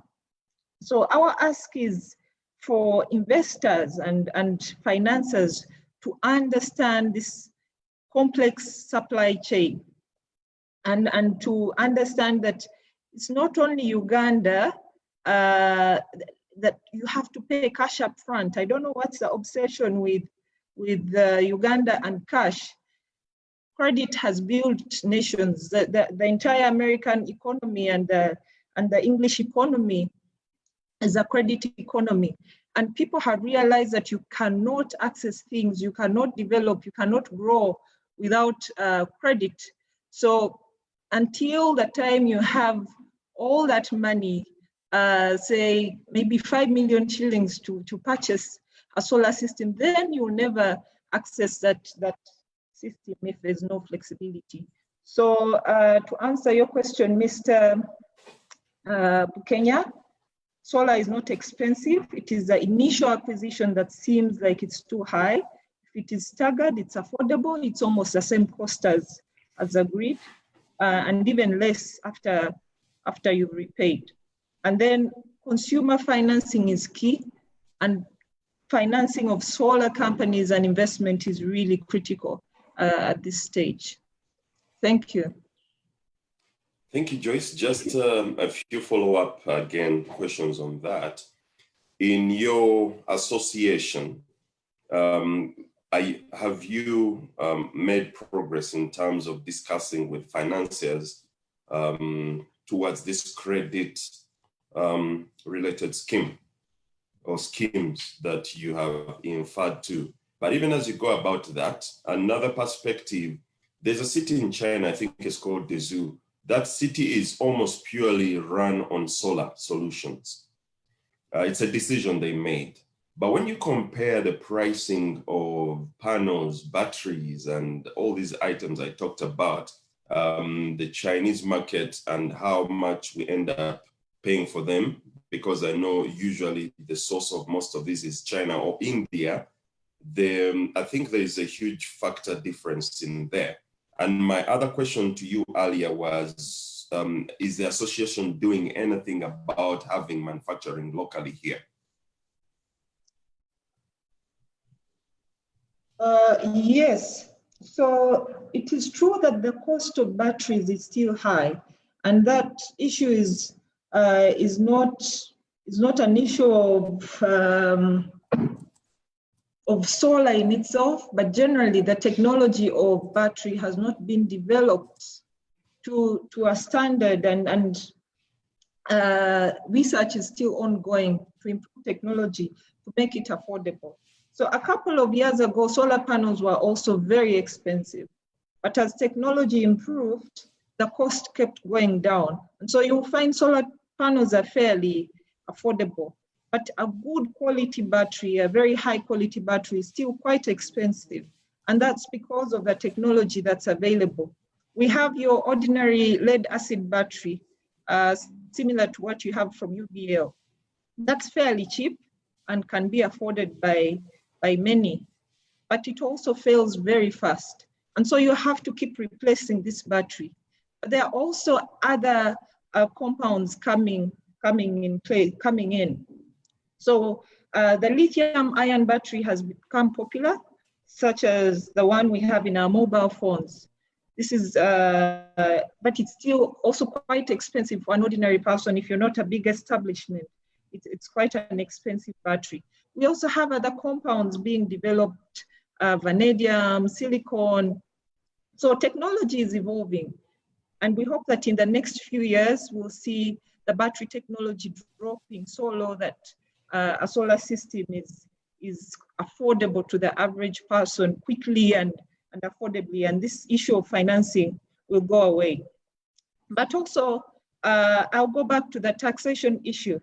Tax is still high on batteries. It's 35% import duty for anybody importing a battery. So in as much as a battery is already expensive, you also, on top of that, have to pay value-added tax and 35% import duty plus 6% withholding tax and 1.5% infrastructure levy.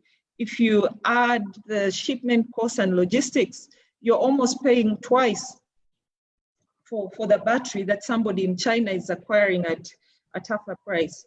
So you can never almost reach the level of somebody in that city you mentioned in China.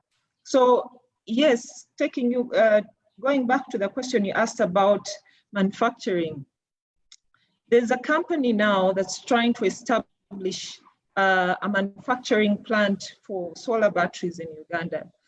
So previously there has been some manufacturing, but the quality of batteries is not that great. It's mostly for motor vehicle batteries or for really small applications. And solar requires deep cycle batteries with deep charge and high quality. So there's a company called Genizen Uganda. If you might have heard of it or not, it's okay. But I believe in the next 2 to 3 years, that battery will be made in Uganda, manufactured and assembled here, manufactured actually, not assembled. And we'll see, hopefully we'll see improvements in the technology. There's also another South African company that has come on board. They're exploring the options of manufacturing here. It also depends on the demand we have here. So investors are there, they're willing, they're interested. It depends on the government policy in place. And I see that Ministry of Finance is going in the direction of encouraging local manufacturing. So we hope that that will drive local industry and drive local jobs. Yeah, thank you, Mr. Bukenya. That's my response. Thank you, Joyce. Just to read for you a few comments here on the Q&A.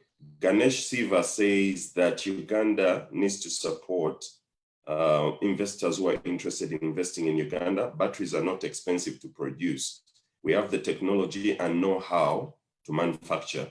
We want to invest in lithium ion batteries manufacturing in Uganda, which can be exported to other countries as well. And he leaves his contact there. So maybe Joyce, you could pick that up. Obviously, as a think tank as well, we'll pick up discussions with people like Ganesh. Also, Apofia posts something here that is of interest to me because I've had a similar experience as Apofia. She says solar installation is a bit more expensive than that. When you consider all the bits and pieces required, I've just installed a simple system for a 2-bedroom house. It does not run a TV nor a fridge, and it cost me over 4 million shillings payable in 6 months. Yes, credit is there, but the longer you take to pay, the more costly it becomes. My own experience has been that I installed a simple system that had one socket that charges a laptop and 7 lights.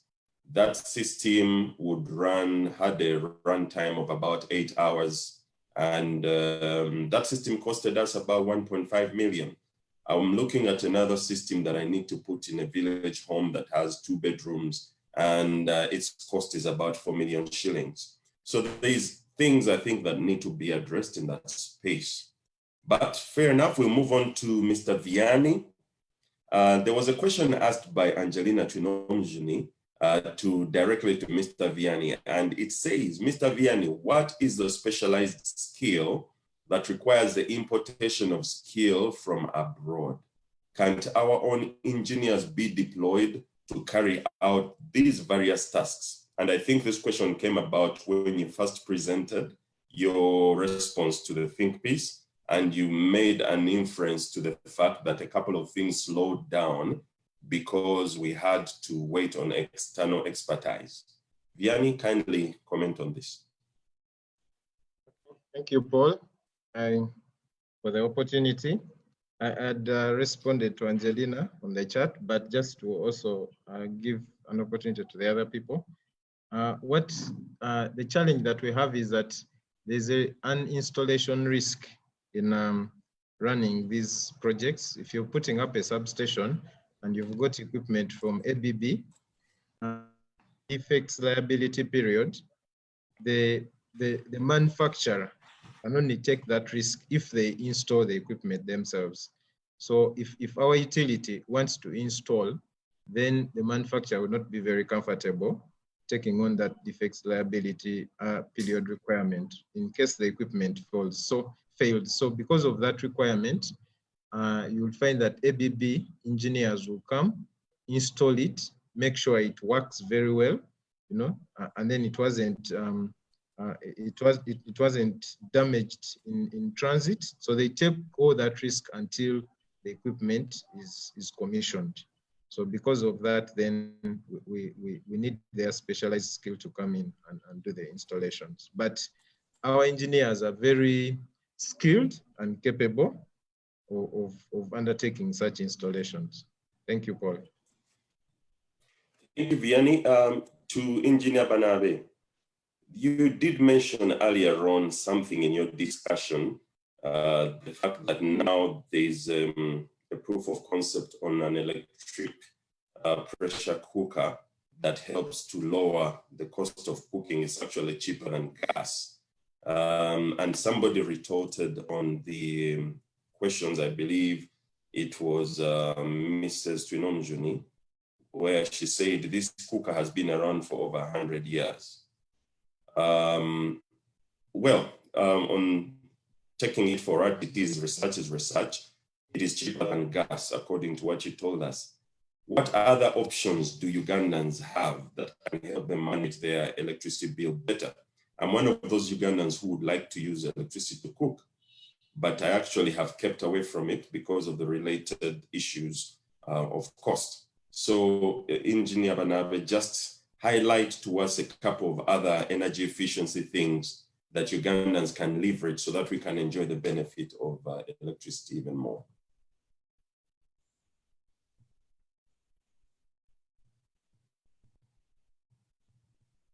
Do we still have? I'm still around. Okay, great. But is it possible to share my screen? Because I wanted to yes, the admin team is going to give you the right to do that. Admin team, kindly provide engineer the right to share his screen.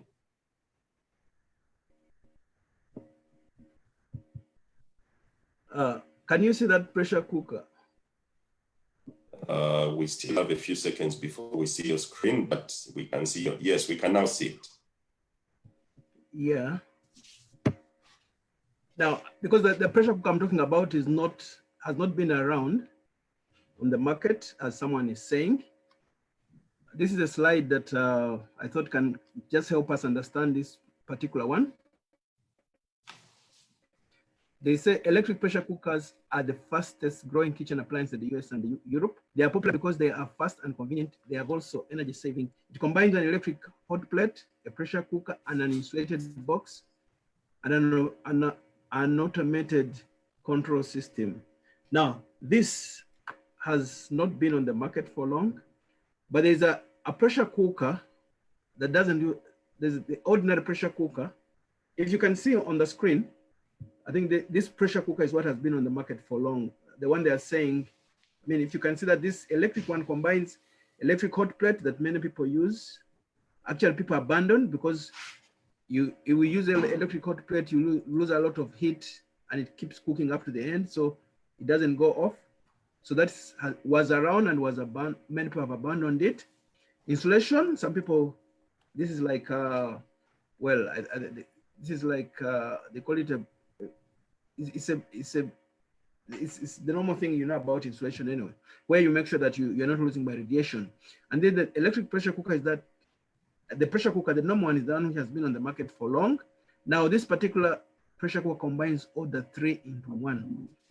And On the market, I think Game has been selling some of them around 300,000. I would encourage people to learn it, to go for it.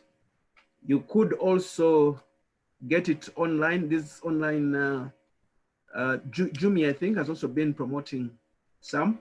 One could go for some. I think it has been at around 250,000, something like that. It also depends on the capacity. For people who cannot afford or who don't have electricity, then they have to use the more efficient charcoal stoves. That's what we can encourage them to go for, so that they use charcoal, but at the same time use charcoal more efficiently. But they also have to apply other energy saving techniques. Like if you're going to cook beans, it's better you soak them overnight so that by the morning they are soft.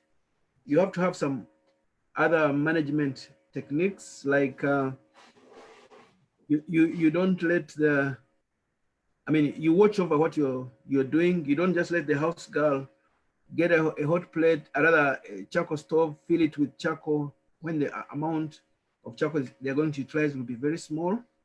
But you could also add there the ordinary pressure cooker on a charcoal stove. But you know that pressure cooker is also equally expensive.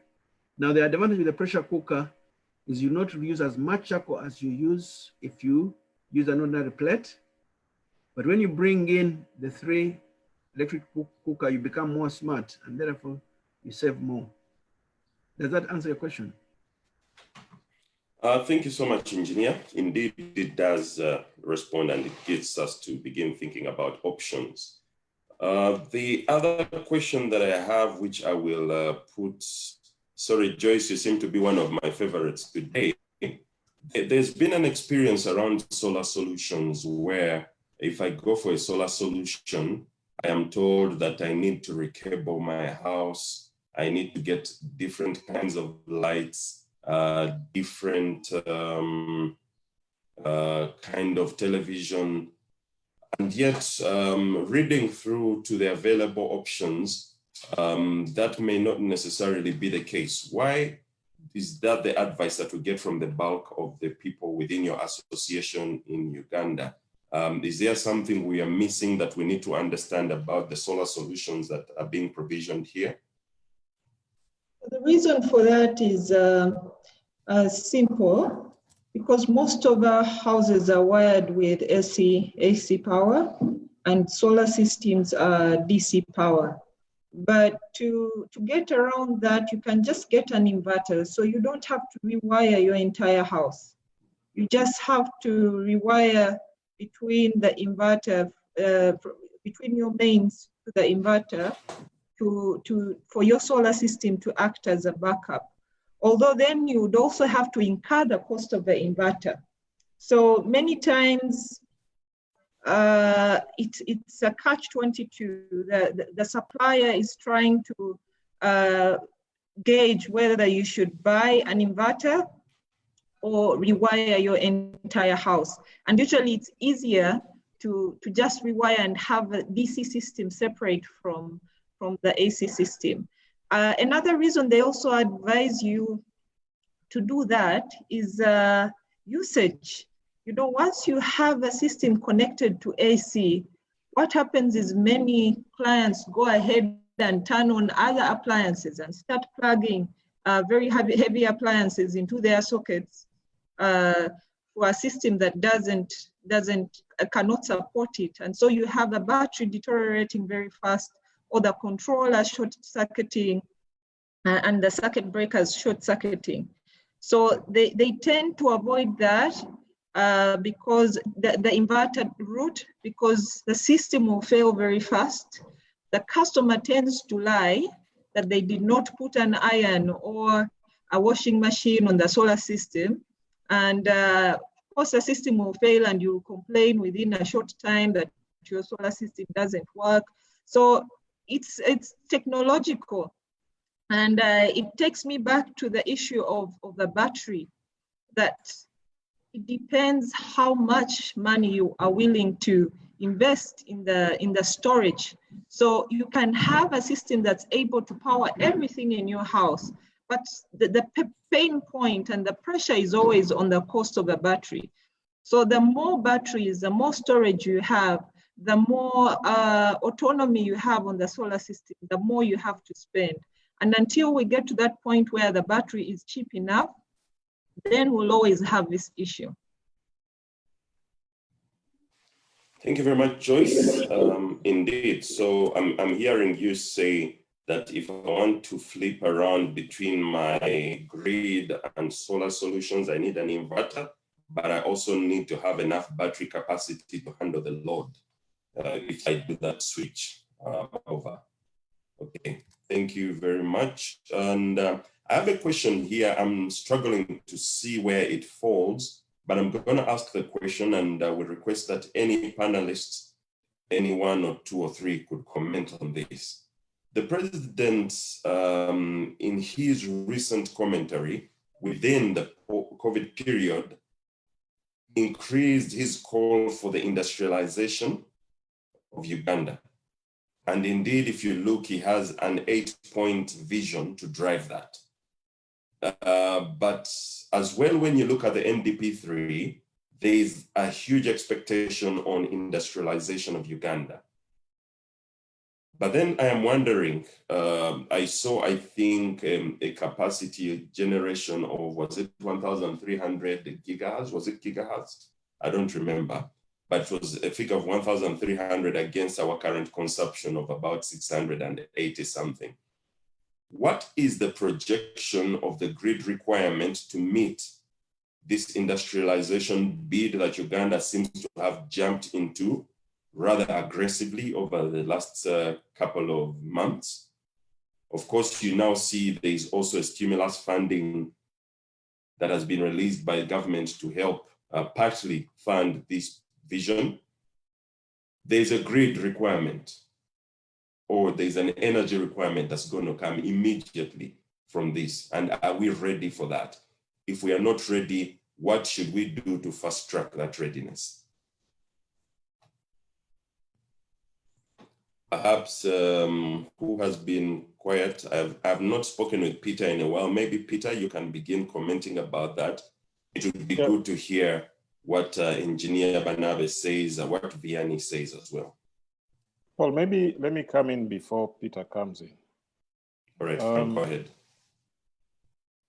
When you look at the kind of generation that we have, the path we are taking, Karuma coming on with 600 megawatts and more generation plants to be developed, the kind of consumption that will move the needle can only be industrialization.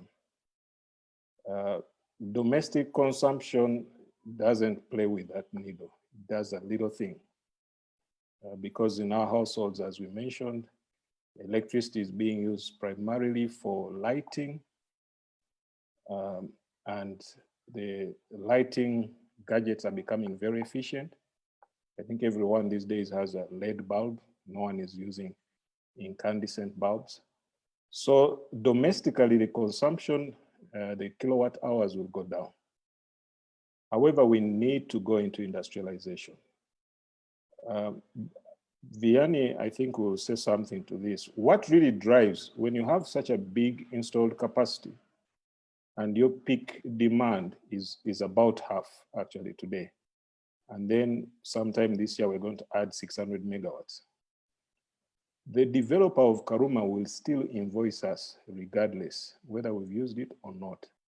So the more we use, that will affect the tariff. Therefore, industries need to come in because if you have the oil refinery alone, it can take all Karuma's power.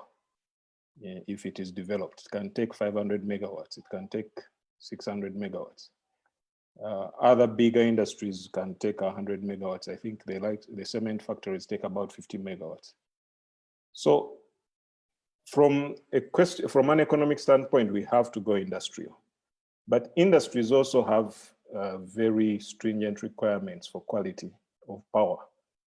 For example, if we lose power at a cement factory, it is not an issue of when power comes back after 1 minute, you turn on the switch A cement factory can take up to 24 hours or sometimes 2 days to power on, you get. So the power quality and reliability has to be enhanced to attract those kind of industries. And that means investment in transmission, investment in distribution. So you don't want an industry having only one line. When a drunkard knocks a pole or somebody vandalizes the pylon like they do, then that industry loses power. You probably need another route that is feeding it, so that should this one go off, the other one is on. So all those things are intertwined. But from an economic standpoint, industrialization, I think we've pushed the rural electrification, but now to really get a bang for our investment, we need to go industrialization and be able to use up that growing excess capacity. So I don't know what is happening from the ministry standpoint, but I personally get very excited when I hear the president is pushing industrialization because that is really what will move that needle and be able to lower the tariff in the long term. But I'll pass it over to Vianney to also explain. Thank you, Frank. Thank you, Paul. I fully agree with Frank.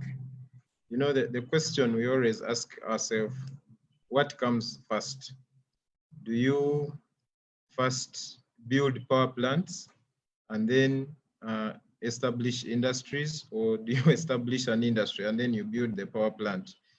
You know, I think Frank indicated in his presentation, the gestation period of putting up a power plant, it can even reach 12, 13, 10 years.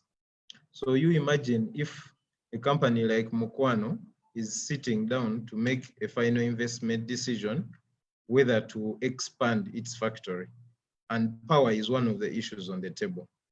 So if you tell them, if they tell you they need 50 megawatts to do an expansion of the factory, and you don't have that capacity, you need probably 5 years to develop that capacity, you know, then 5 years, maybe Mukwano would have changed its mind, or it would have gone and produced in another country. So for us, we are ready to provide power to the industries. We've taken the risk of investing first, so that as these companies make final investment decisions to either expand or establish new factories, power is not an excuse. If Toro Cement wants to build another factory and it wants 100 megawatts, we want to be able to tell you, look, we are here to supply you. Tell us where you want the power. We already have it, other than, you know, giving us an excuse that they cannot expand because of power. So we've had a lot of engagements, and we have a good working relationship with the Uganda Manufacturers Association. A part of the $84 million investment plan that I talked about is actually discussed with manufacturers. And as Frank was saying, reliability is an issue now for us, for the manufacturers, because if power goes off, the production losses in some of the factories, if material is in a machine and power goes off, I mean, the wastage and the losses that we are talking about is very high. So a lot of our investments are now going into reliability. The truth is that if you really want to drive demand, domestic consumers are not going to take you there. Industries is what is going to take you to the demand levels that you want. So we are ready on our side. We have put up production generation plants, and we are ready to power the country to industrialization. Thank you, Paul. Yeah, Paul, I thought I could add on something. That while that is true that Vianney has mentioned, you'll also agree with us that power is just one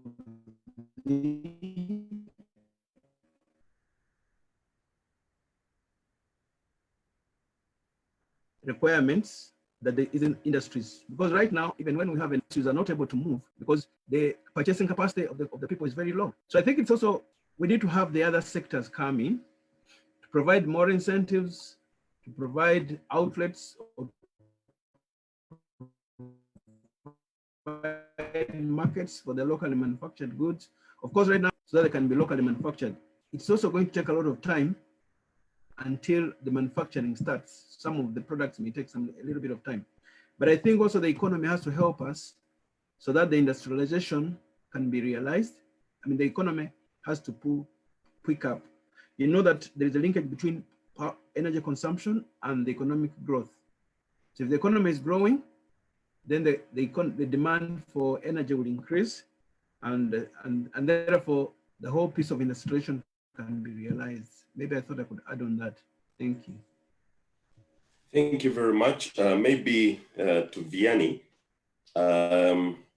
we seem to have a excess capacity, if I can call it that, of about 600 megawatts right now. How many Tororo cements can 600 megawatts accommodate? Thank you, Paul. I think Tororo cement is actually the #1 consumer of energy in Uganda. But as Frank had indicated, if you come up with, for example, a refinery, I mean, it can even take 200 megawatts, 300, 400 megawatts. So I think the discussion that we've had is really around whether power drives economic growth or economic growth drives power consumption. What drives the other? And for us, we are saying power is the one that is going to drive economic growth, not economic growth driving power consumption. So if you look at the industries, the Hima cement, the Tororo industries, the breweries, the steel industries, the roofings, Tembo steel, they really need power in huge quantities. So if you have 10 new factories of the magnitude of Tororo cement, all the surplus you're talking about is gone. They are building an industrial park in Mbale, and the figures we have is that this industrial park will need around 300 megawatts of power. So imagine it's commissioned the next year. I mean, all the surplus you're talking about is gone just by one industrial park. And it has a lot of import substitution, mainly set up by Chinese, but manufacturing goods that were previously imported from China. So in 1 year, even the surplus you're talking about can be wiped off. Thank you, Paul. Thank you, Vianney, because again, in your discussion earlier, you indicated the gestation period of 10 to 12 years to create that form of generation compared to possibly 2 industrial parks of that kind will be out. And again, back to the load shedding space. So the industrialization agenda really, I think, is being driven by our ability to churn out extra power that we'll need. Again, I would like to begin bringing this to a close by asking these last 2 questions, and we will have commentaries from each of the panelists, then we will close. But the issue is there any value in bringing generation, transmission, and distribution back under one roof? Is there any value in bringing generation, transmission, and distribution back under one roof? Any takers before I specifically address this to anyone?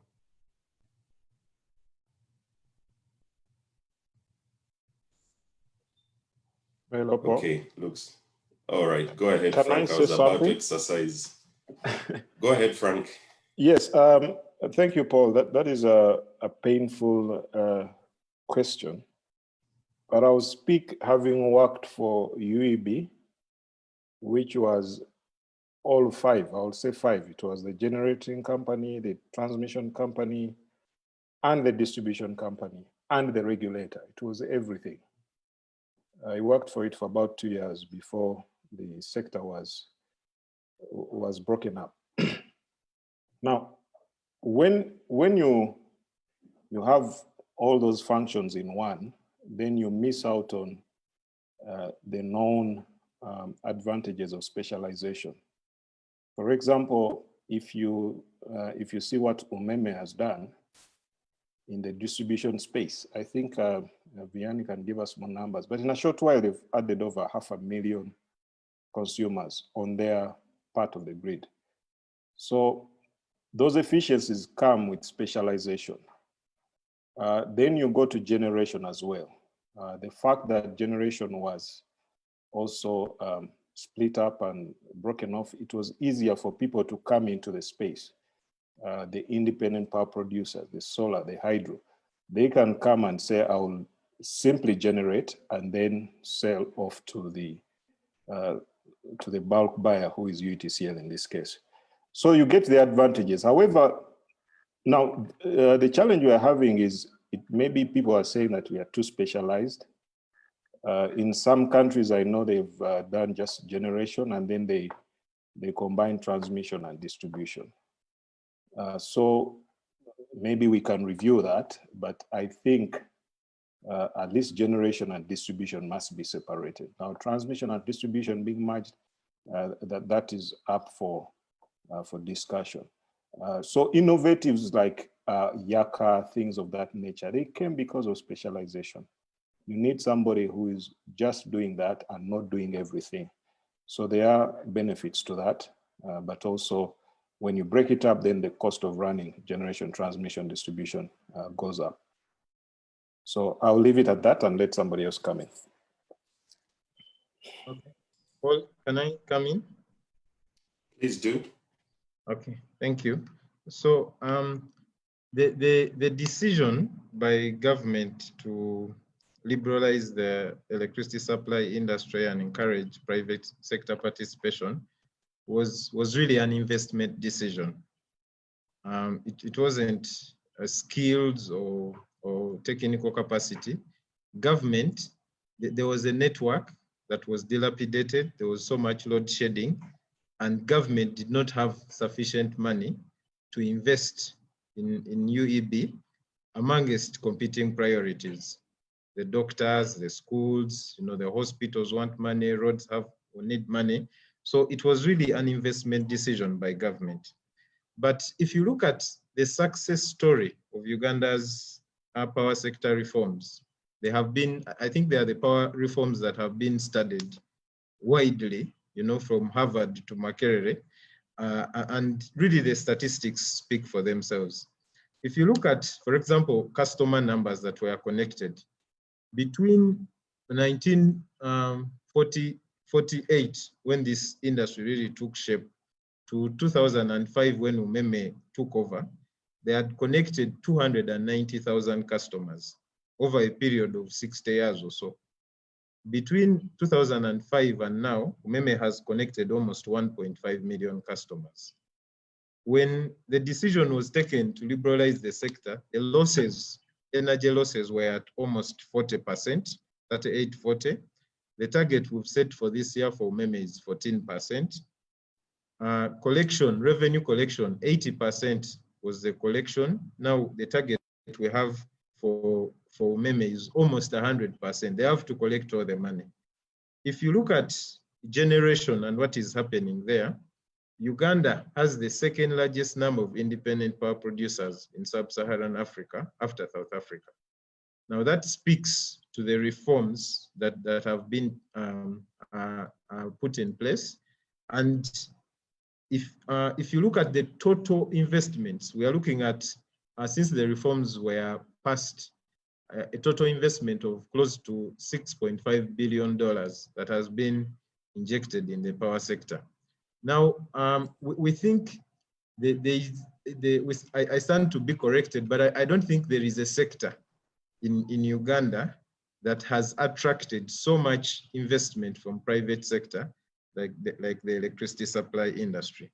Now, the challenge that if you go back to generation, transmission, and distribution in the same roof, if you're driving competition, it is very difficult for you to be a transmission company and yet also you're a generator and you're also contracting with other generators, you know, and competing for the market at generation, yet you're also the one buying the power. So it can be very difficult for you to sustain the competition that we have if you go back into the same roof. But as Frank said, you know, further studies can be done, but the whole essence is that the sector has to be pushed to the level to operate as if it was under a threat of competition. And that, for us as ERA, that's what we are doing. We are driving, like the distribution company, to operate in such a manner that if it was in Chikubo and you're selling sugar and the person next door is selling sugar, you would do everything, you would market, you would cut costs to make sure that you're actually not wiped away by competition. So thank you, Paul. Thank you very much, Vianney, and we must really bring this to a close. And I'm going to begin requesting our panelists to give us their closing remarks in a minute each, beginning with Joyce, then Peter, Engineer Banave, and then Vianney. Joyce? Thank you, Paul. I will summarize with what Vianney said just now.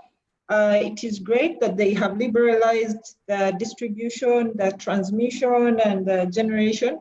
And indeed, we've seen developments there, but there's still something missing. There's a piece to the puzzle that's missing, and that's the transmission. Why is transmission UETCL still a monopoly? I think that is a bottleneck to the energy sector, and we need to see changes there. Secondly, I also want to emphasize the need for ERA to look at the off-grid side of things, especially mini-grids. You did mention that you have liberalized that side, and REA is also looking into identifying areas where mini-grids can develop and operate, but we still find the regulatory environment in mini-grid setup very restrictive and not as liberal as we would like it to. So it's something that you need to look into, and also hopefully we can arrange with the stakeholders in the market and discuss with ERA a bit more on how we can liberalize the mini-grid space. And finally, I want to speak on off-grid solar. It is viable, it is a solution. It has proven itself. It can go where the transmission lines and distribution lines can't go. And it's also cost effective in the long run. Thank you. Thank you, Joyce. Peter? Thank you very much, everyone. It's been a great morning. I'll just focus on the off-grid space as part of the journey to industrialize. And as the factories in the cities do the final production, a lot of their inputs come from the rural areas. So the mini-grid space should really think about the inputs that go into most of these factories and figure out how to encourage the increase of productive loads to do the initial preparation of inputs into some of the Planos, Coca-Colas, and so on of this world, so that it helps increase the amount of electricity being used in rural areas, and also helps in bringing the cost of electricity in rural areas down. And my challenge to the off-grid sector is, on the private sector side, is we've got to make sure, above all, we make sure our costs are as low as possible and our quality as high as possible. And, as I said earlier, help meet the government halfway. Thank you. Thank you, Peter. James, your closing remark in a minute. Yeah, first of all, thank you so much for inviting me to be part of this panel. I think it's been very exciting. I think the country is lucky that we have this extra generation capacity that's coming onto the market, and therefore that will be very good for driving our economic growth. The challenge right now is how do we grow the demand, and that's why industrial parks are being promoted by government, and hopefully local manufacturing will be possible since there'll be enough power to drive the industry. But I need to mention that a lot has to be done yet in the transmission and the distribution, and that's why government is looking at inviting private sector investment in transmission. Joyce is wondering whether transmission can also be handed over to the private sector. I must say, most of the investment in transmission is actually by government. And if it was purely by private sector, the tariff would be very, very high. So that part of the segment, it's important that government still handles it. But what is going to happen with the revision of the law, some embedded generators will be able to sell to the transmission company, something that has not been happening. So there's going to be a little bit of opening up this single buyer model. There will be an option that a generator can now sell to a distributor without involving transmission, as long as the regulator has approved that. Going forward, I think industries like steel industry are required, and I think they're also in plan. And if the steel industry comes in to also take up some of the demand. Just to mention that I had colleagues talk about refining its own power generated from associated gas. In other words, that oil project will also have some surplus power.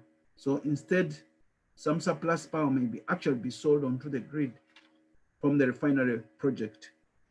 And I encourage us to think energy efficiency so that our energy bills can also come down. And I think a lot of effort has to be done in that area once the legal framework is in place. I thank you.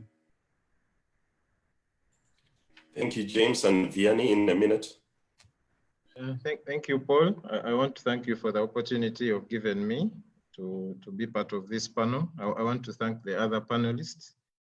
Their contribution, I've listened carefully, and from this kind of discussion, we really get comments and feedback that inform decisions and policies.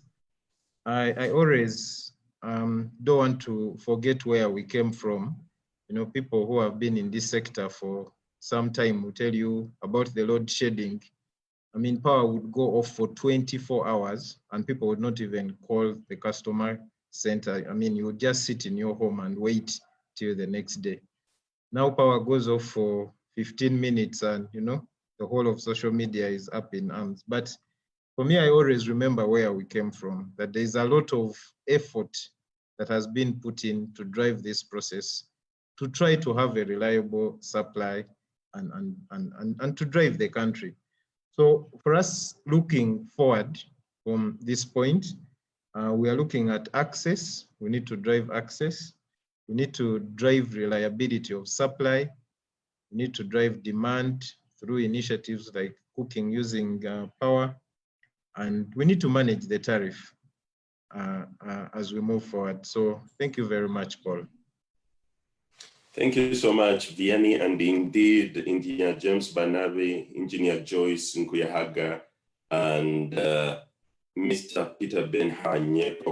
It's been great having you here today. Next Saturday, the next webinar will address health delivery systems. So let's gear up for that. And at this point in time, I'd like to hand over to board member, Mr. Robert Muchaba, to close this with a few closing comments and a word of prayer. It's been my pleasure to host this discussion today. Thank you very much. Mr. Muchaba.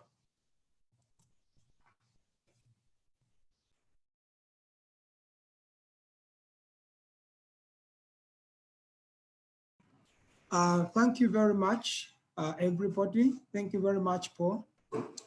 As Council, we share the conviction of our board chair, Dr. James Magara, that state and non-state think tanks have key roles to play in sub-Saharan Africa futures, both as sources of new ideas and research, and as alternative sources of thinking about development, vision, agenda, policies, and programs.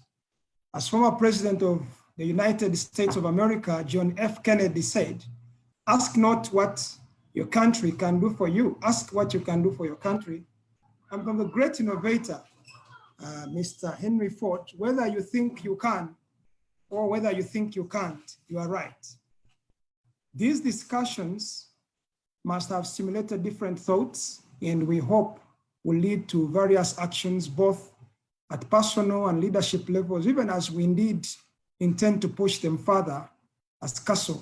It's our prayer that you will be able to take some progressive action based on what we have delved into today. Like our panelists, Mr. Vianney Mutiaba puts across, our planners need to keep in mind the question, does power drive economic growth, or does economic growth drive power?